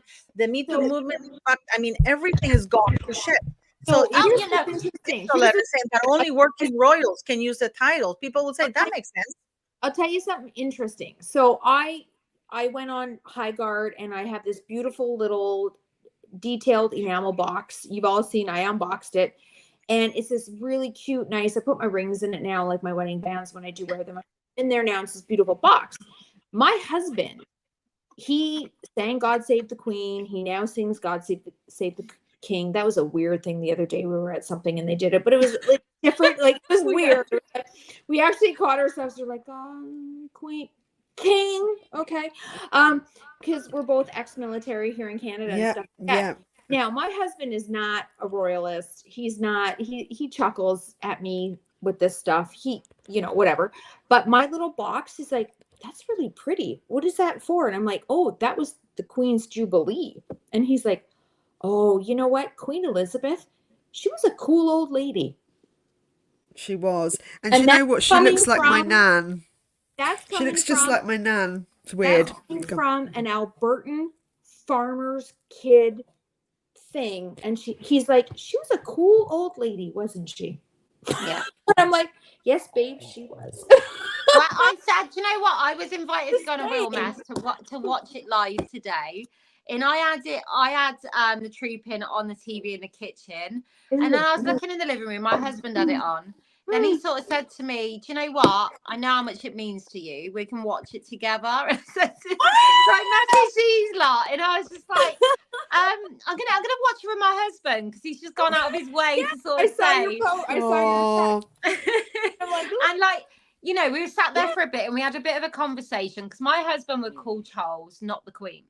You know, he had so much respect for the Queen. But then we did have a conversation where he was like, to be fair, he said it's a bit crap for him because how do you take over a reign and a legacy so big and so respected? So he's had a bit of a shit time. And I was like, no shit. Anyhow, we was in about 10 minutes and he was looking bored and he was like moaning about not being able to get a dentist appointment, then all this money. And I was like, do you want to watch normal TV? He went, yes, please. And I was like, I'm going to go on a royal mess now. But there is this, whether people like it or not, there is this draw to the royal family and what they do, and there's an element of respect. And I said today about Camilla, you know, she was hated, she still is by many, but for many she's earned that respect back. She's earned it by standing in place and facing the hate, you know. And I don't think that's anything Meghan Markle could ever achieve. No. She hasn't got the ability, for one. Because Meghan Markle is not married to the heir to the throne, who is doing everything he can to get her to be queen. But I just want to add something to Blondie Girl. Blondie Girl, you said, oh, I didn't know the government could sue them. Actually, there is even a whole act in regards to the royal warrants and all kinds of things and the royal names and royal brands. You cannot use them without the permission of Parliament for commercial purposes. You have to get an application and you have to be authorized by the royal to use the title or the warrant for commercial purposes. So there's a whole act for that, guys. So the fact that Harry and Meghan are using it for commercial purposes indicates that they have the approval of the royal family to do so, because there's a whole act for that. There's the act of royal warrants and titles and stuff like that.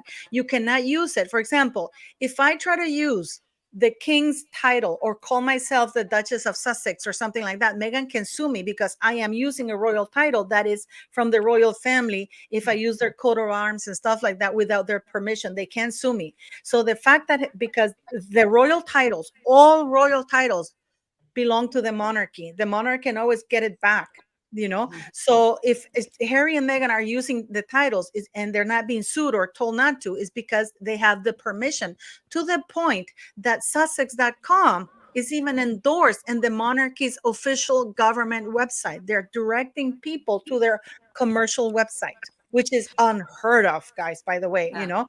So that's not only a directness, a complete endorsement.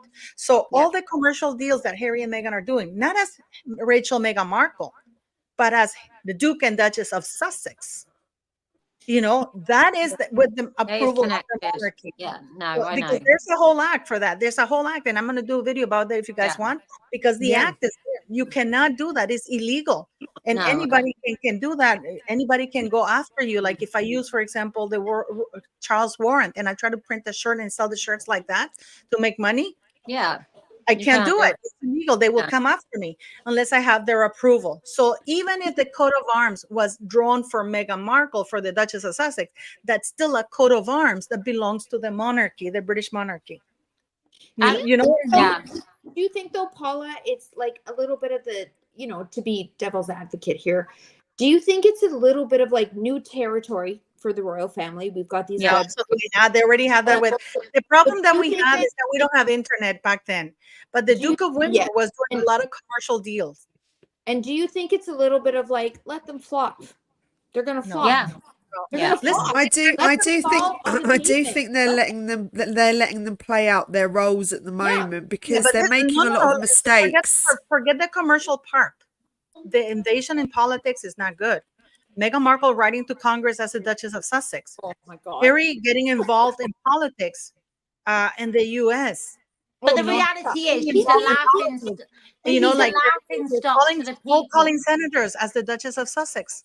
Calling senators. That is illegal. Royals cannot meddle in politics anywhere in the world. But even here in Canada, he came up here for this Invictus 1 year out bullshit in Vancouver.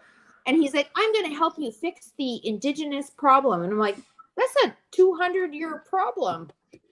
That's beyond your scope, and you're privileged. No offense, but like colonialism created the problem here in Canada, and you're going to fix it. You know, I just want to address something to the Max 671. The Meghan won't go after the maid; she will go after the agency. No, because they made everybody. It was an individual thing. that because the agency didn't want to take responsibility, because you can't take responsibility for people's actions, Yeah. as an agency they can't control what this person is going to say, they can't. So they would, even the people that they rent the house to, they made them sign NDA so people won't know that they're renting the house to them. Yeah. So Can we, like Gracie Melinda is just said, and this is right up my street, King Charles did look sad. I wondered if he missed his mom and was remembering his years standing there beside each other, and if he knew he may not be alive next year don't because cry. mortality is tricky. I'm not crying, Jesus. I thought I saw a tear in your eye, Tina. You look about crying. You did. You look like you're crying or choking. And I think this is why so many people stood there today. And the reality is, he's grown up doing that with his mom by his side. King Charles lost his mom. They have to do that automatic transfer into being the king. They don't get a lot of time to grieve. We all understand what Harry and Meghan have placed him in. And I just feel like maybe sometimes we have a reality check in life, that moment of realization, because you sort of play the part of being this character, but in moments it really sucks you in. And I should imagine, the coronation probably was a blur, and but this I feel like was a moment. And there's a lot of people saying they feel like this was his last sort of royal, because a lot of people are fearing, and I've seen it in the side chat, that he's going to advocate and he did look quite weak. He did look quite fragile, didn't he? Advocating. That man, you're prying the crown from his fingers. You know that Francis Page I agree. Was a King's that Royal was my Guard. emotional moment. Jesus. No, Francis Page. I did a live with Francis Page. He used to be a King's Royal Guard, and sometimes he goes into the barracks. And a lot of respect. He said that some people that when Charles was going by, there was demonstration. They're saying, "Not my king, not my king," right? But when they saw Catherine, they put everything down and started cheering for her. So it seems that the love is not that they don't want monarchy; they just don't want him. Because the whole thing was like, he said it in the live, that they were going, "Not my king," they were with the things. But as soon as Catherine was coming, they were cheering with him, Catherine, they were all calling her. So there's a lot, because there's too much baggage there, whether we like it or not. There's too Do you much know what? I don't think he'll advocate, and not because he doesn't. I feel like he will hold on to that for as long as he can to get Catherine better anyway. I think he will understand the pressure that's going to come for William, and William doesn't need that right now. We all want William to be king. We understand that Charles is having his moment. I want him now. He's gorgeous. He's in his 40s. He's gorgeous. But not now. He needs to focus on his wife, his family, his children. They're too young. It's not the right time for him. And I feel like Charles has that pressure now on top to stay in place. Now, I will say this. When Meghan and Harry were getting married, there were some video and some photo ops that were done with Mom, with Meghan, where Charles was genuinely happy. He walked her down the aisle with pride. He looked at her mom and he was like, "Welcome to our family." There were some moments that Charles redeemed himself, with me at least. Yeah. Where I was like, wow, he's walking her down the aisle straight up with pride of like this, I have to walk this young lady to my son. And there were some moments with Doria where he's chuckling and he's genuinely laughing. Like, I study body language. Like, he's genuinely laughing. The wrinkles are there. And you're like, oh, he's having a good moment with her. And he's doing this for the love of his son. And he's genuinely invested. Charles is a monarch through and through. He is not going to advocate. It's not going to happen. He waited like how many years? 60? That's not happening. Yeah, he's waited such a long time for this moment. And I think when he was younger, he was quite difficult and awkward in a sense. And I think he wasn't very relatable for quite some time. And as he's got older, he's kind of grown into himself more. I think he's kind of he's recognized, because he's done a lot of work for agriculture. He's done a lot of work for even mental health. Is that correct? He's been done mental health work as well. So he he's proved himself as a good human being, and he's waited for this moment for such a long time. I do think this way, he's waited for the moment. I don't think he's ingratiated himself as a good human being. There's a difference that he's waited for a long time. I have very strong opinions about Charles because of so many things I know about him and of him, that that, and these are facts, and these are recorded like proper things, guys, and these are things that he hasn't apologized for. So when somebody, and this, Cynthia, and this, Tina, when somebody doesn't acknowledge what they've done, they're not really regretful of anything, and they just continue that way. But I just wanted to ask you something, because you said something about that, Tina, that you said how he walked her down the aisle. He walked her down the aisle, and from what we know now, Meghan was already a nasty skank. She was bullying everybody. Yeah. Do you know what, though? I felt in watching him walk her down the aisle. This is the royal family. What they're going to do? They can't have her walk down alone. She's already binned off her dad for one. And her dad wasn't there, so she wanted to walk alone. She wanted to walk down the aisle. Maybe they knew that, but a part of me, the romanticized part of me, would like to think he was giving to his son a moment he could not have. Yeah, and I think partly why he looks so sad on the balcony as well, it could be to do a lot of different reasons rolled into one. But I do think that he's probably feels very hurt that his other son isn't by his side, and that there's such a split and family divide now, because whatever Harry's done, it's still his son, right? So it's still gonna hurt him and cut him up. Let's have this conversation. Like, there should be King Charles, there should be Camilla, there should be William, Catherine, children, and legitimately there should be Harry, Meghan, children. Yeah. And where's Harry? Nowhere to be seen, and Meghan giving dog biscuits. And the divide couldn't be any bigger. Karma really hurts when it comes back. You know what? This is like a boomerang. You know that the boomerang hits you hard when it comes harder when it comes back, because it's coming with the strength. Because he did the same thing to the Queen. And then not only that, he doubled down when he published that book, and it backfired. And the problem is that people nowadays don't remember this, but this was in 1994. I remember this. They were calling for him to abdicate. They were calling him traitor. They were asking for the very same thing we're asking now for Harry. They were asking for how could he talk that thing about even Prince Philip, who never talked about anything. When in an interview he said that his son was talking nonsense. Like people, pretty much recollections may vary. That's what Prince Philip said. And I'm going to send you the article, girls, so you can read it. And the whole country was absolutely outraged with Charles. And then because his book didn't do well, because everybody criticized him, he did the interview with Dimbleby a week or like 4 or 5 days prior to the Queen going to Russia and that historic visit. And nobody talked about the Queen. It was all about what Charles had said, that he was unfaithful to Diana with Camilla, which prompted the divorce. Camilla had intentions to Russia. That's huge. It was huge. Nobody talked about it. Country, and he did it on purpose. And later they asked him. Years later, they asked him, "How does it feel? About how you wrote about your parents?" And he goes, "I don't take anything back." I mean, this is not even a question of. And what did he say about Camilla? She's non-negotiable. But do you not think in his older age he's become more appealing? And maybe he what he wanted, didn't he? He's king. But you know what though? We say about King Charles, but actually, Paula, because I took the content from you when we all see Diana won the parents' school race.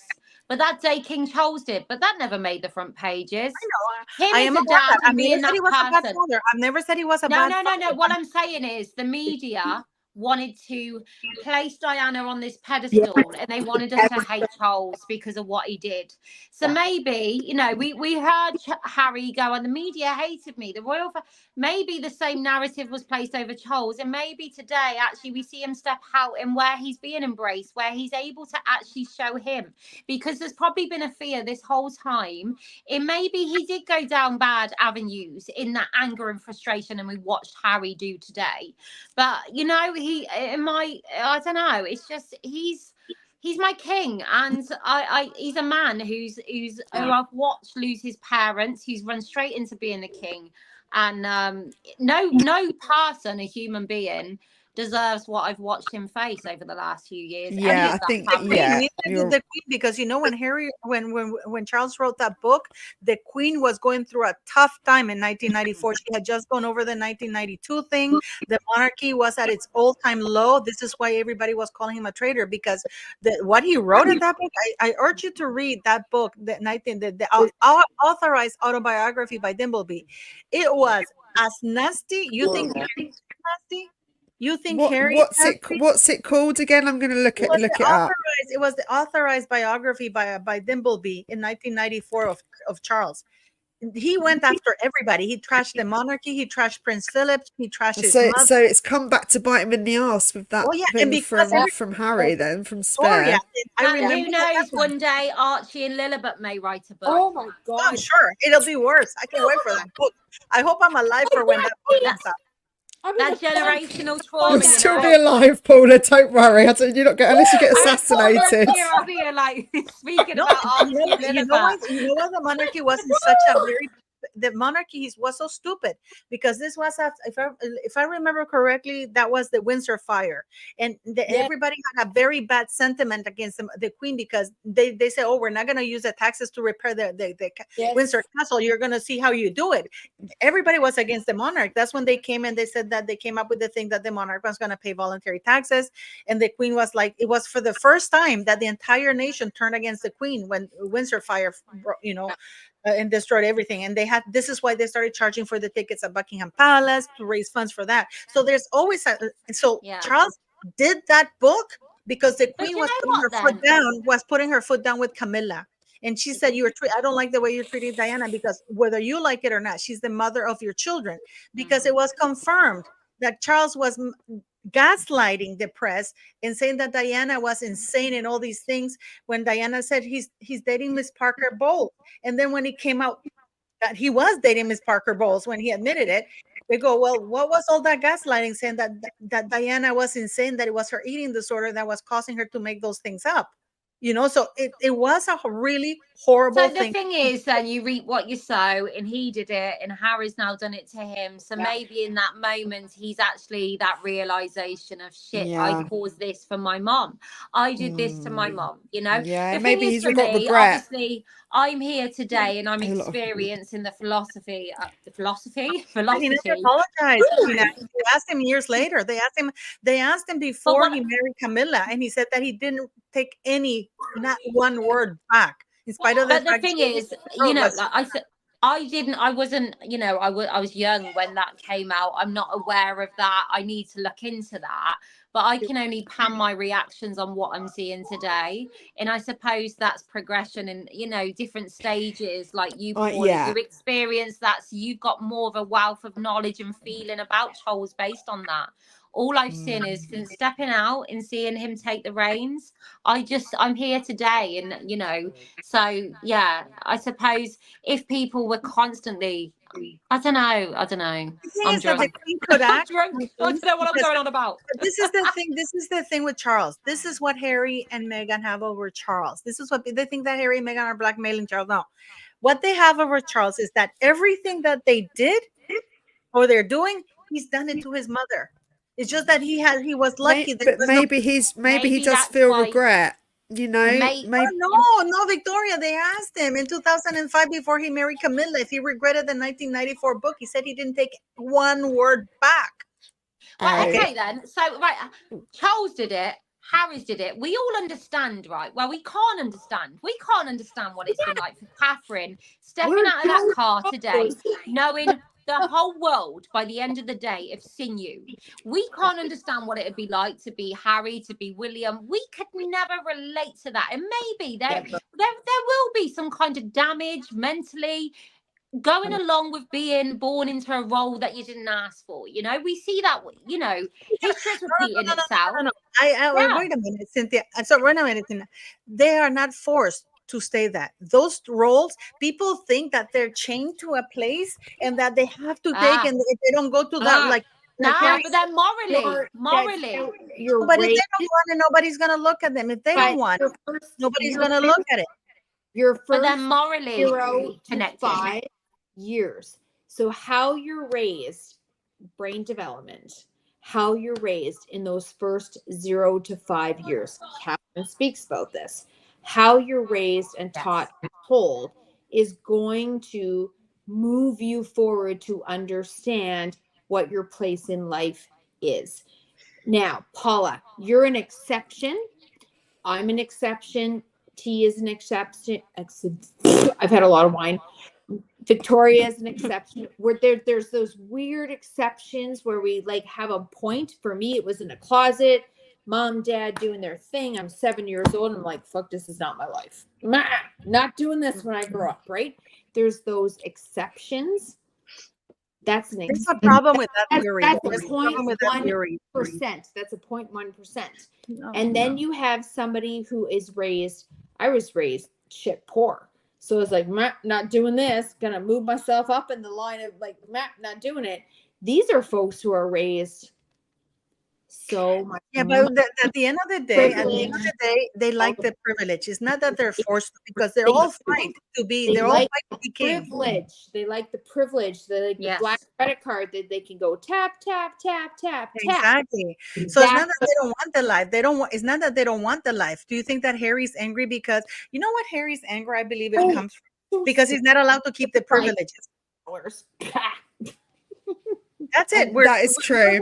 We're looking at Harry throw a tantrum because he doesn't have his privileges, because they all love their privileges.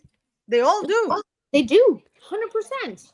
You know, look, guys, we have gone over to 2:14. Yeah, we're getting probably. But you know, the whole point is that at least we saw the future today, and the future it was great. Yeah, it was lovely to see, and it was a nice breath of fresh air for everybody. And to see them both doing well. Tyndall and Sarah and Mike Tyndall on the balcony. I think they would have looked fantastic on that balcony, Zara and Mike Tyndall. Don't you guys, Peter Phillips?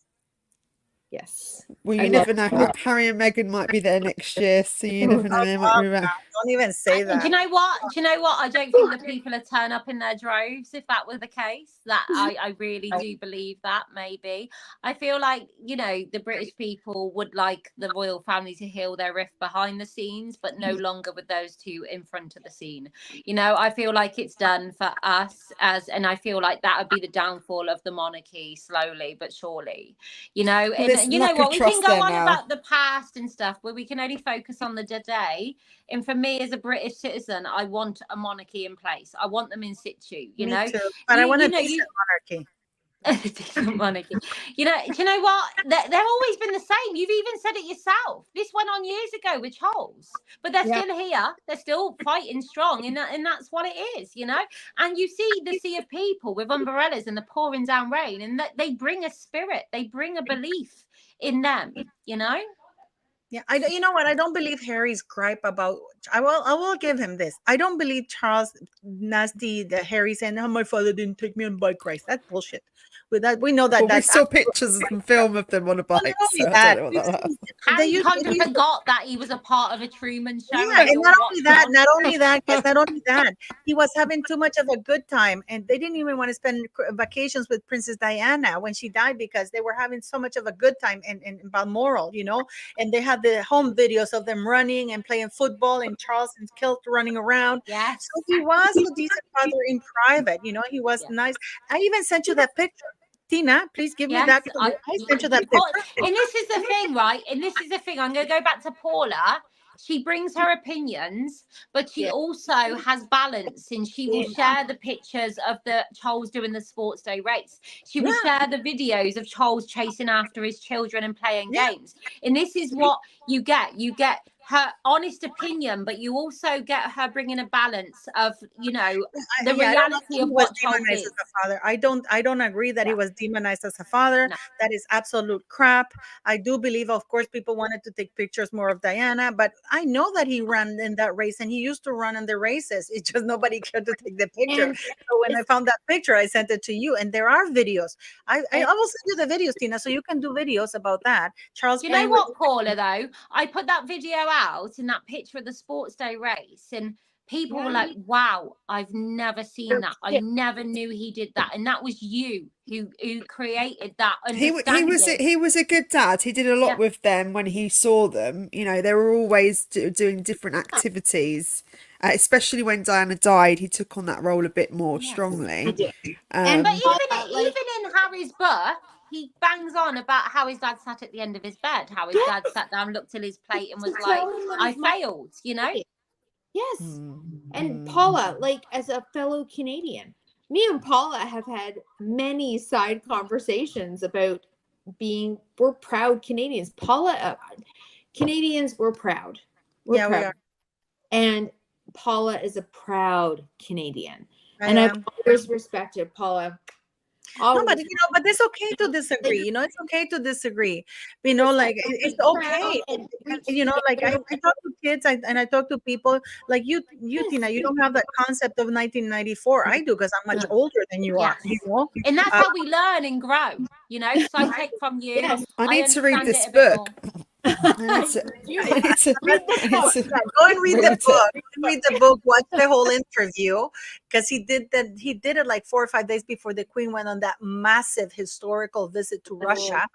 And and trust me, Tina, after 1992, from 1992 till 1995, the monarchy was like horrible. Like it was like over with the monarchy. I could probably read that book, right?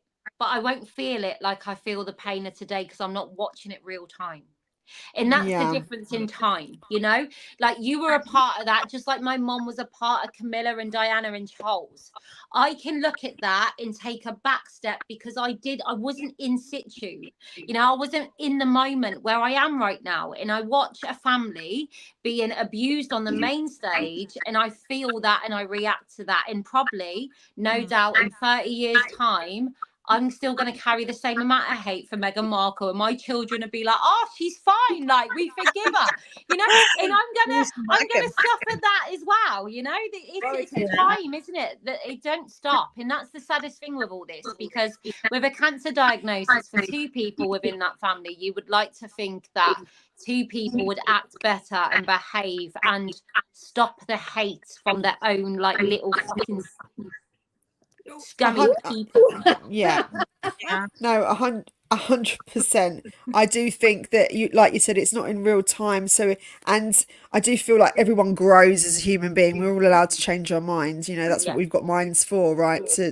And that, you know, it's a journey of life. I'm sure he's full of some regrets and things that he's done. And I think Harry at the moment will eventually, at some point in his life, regret the way he's treated his family. And I hope he does. I think that maybe when his kids write a book about him.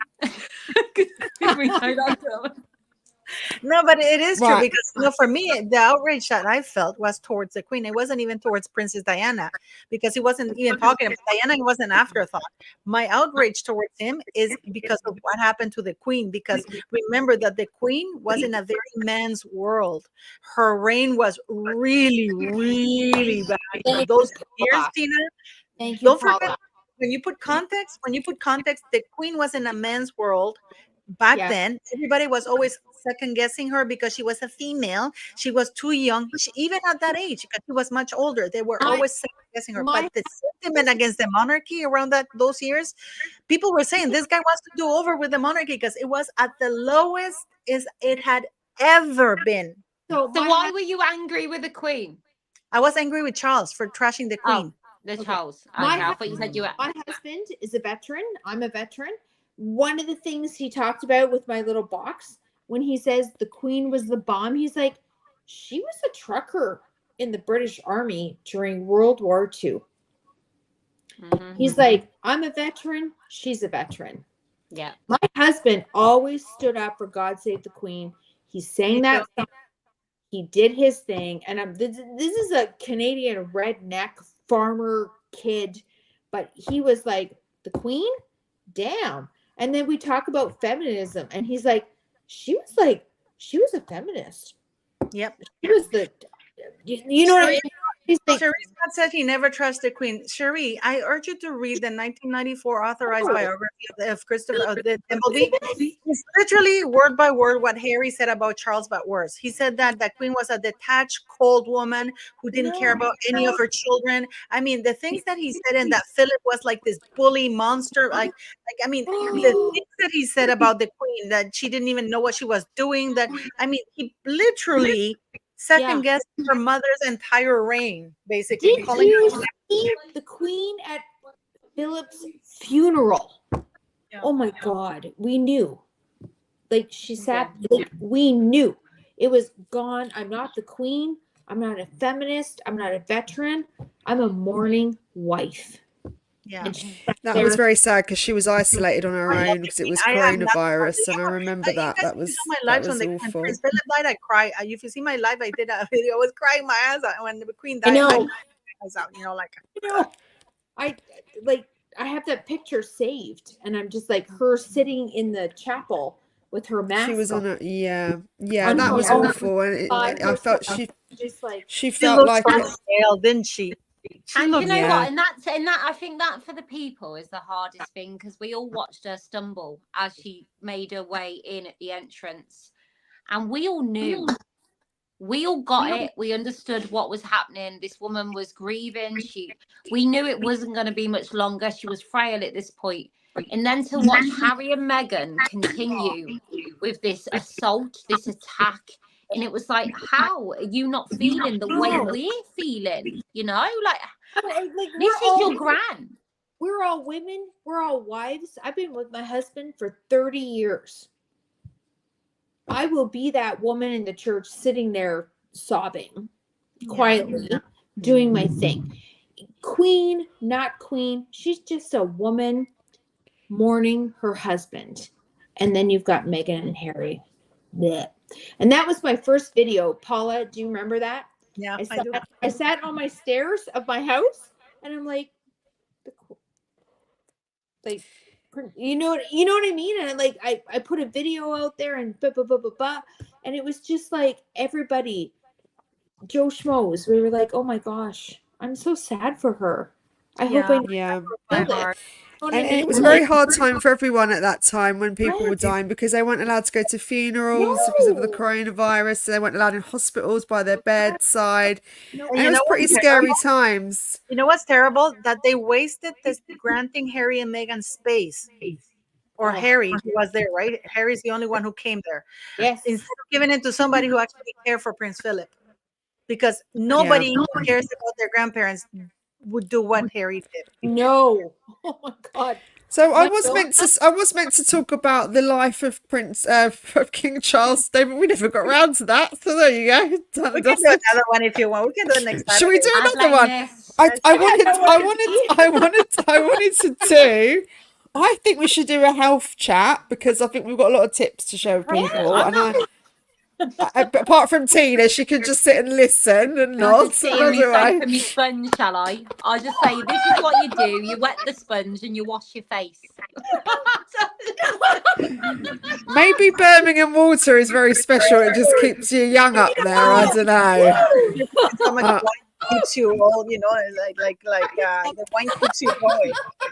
Shall we all come on with face masks on, cucumbered eyes? Why not? Old face mask underneath thing.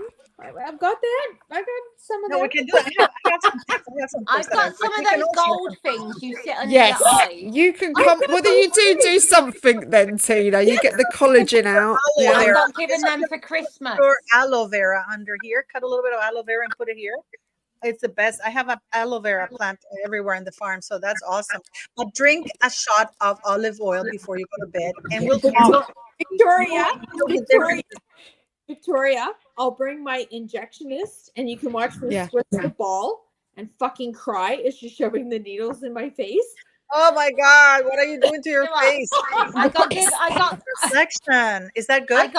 I got given this for Christmas. It's a face mask, a foot mask, and I don't know. And it's still got the wheel on.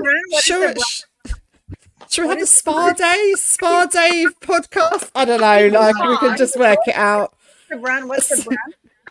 Tina, what is the brand? What's the brand, Tina? What's the I don't brand, know. Tina? Probably nothing that you're going to know, I'm sure. What is that? It was a Is Christmas it from present. Megan's website, guys? Oh, Are we it's buying foiled. Megan's Oh, gold you know what? I'm gonna foiled eye masks? want to I'm make you an sorry, Arrow website. right? What is that? What Oh, is that? Looks like I that. don't know what that is. Oh, that's for you to put your hands in there. It's like a mask, like for your hands, right? Ah, okay. ah, I thought it was something a bit naughty there, Tina. To Yeah, be what's honest, Fucking hell. guys. Oh wow, Complicated. yeah, I like that. Yeah, Yeah, get yourself some stuff Ah, like what that. you You got, should do Cynthia? that. This is the thing under the they don't work though. You know what? Because I have lupus and secondary renal syndrome. I don't have that very many wrinkles because I get pockets of what's it called? collagen. Collagen. Collagen. So Yeah. I don't wrinkle. People think I don't put anything, because I can't put. I'm afraid to put chemicals on my face because of lupus. So I don't do Botox or anything like that. But I should try. But I'm terrified to go. As it is, my eyebrows are like Spock, and I'm worried that if I put any Botox, it's gonna be like this. No, you've got lovely eyebrows. You've got a good arch going on there. Oh wow, Tina, you look so special. You know I like what, that. right? That's fun. I love it. You can tell I'm drunk because I would never, ever. I will say something. I think Charles deserves his time as king. I don't think he should abdicate. I think that a king or a monarch should die there. To tell you the truth, so I don't understand why people are asking him to abdicate because I think that a monarch. I mean, the Queen of Denmark abdicated. That's her prerogative. But I think that a monarch should die on the throne.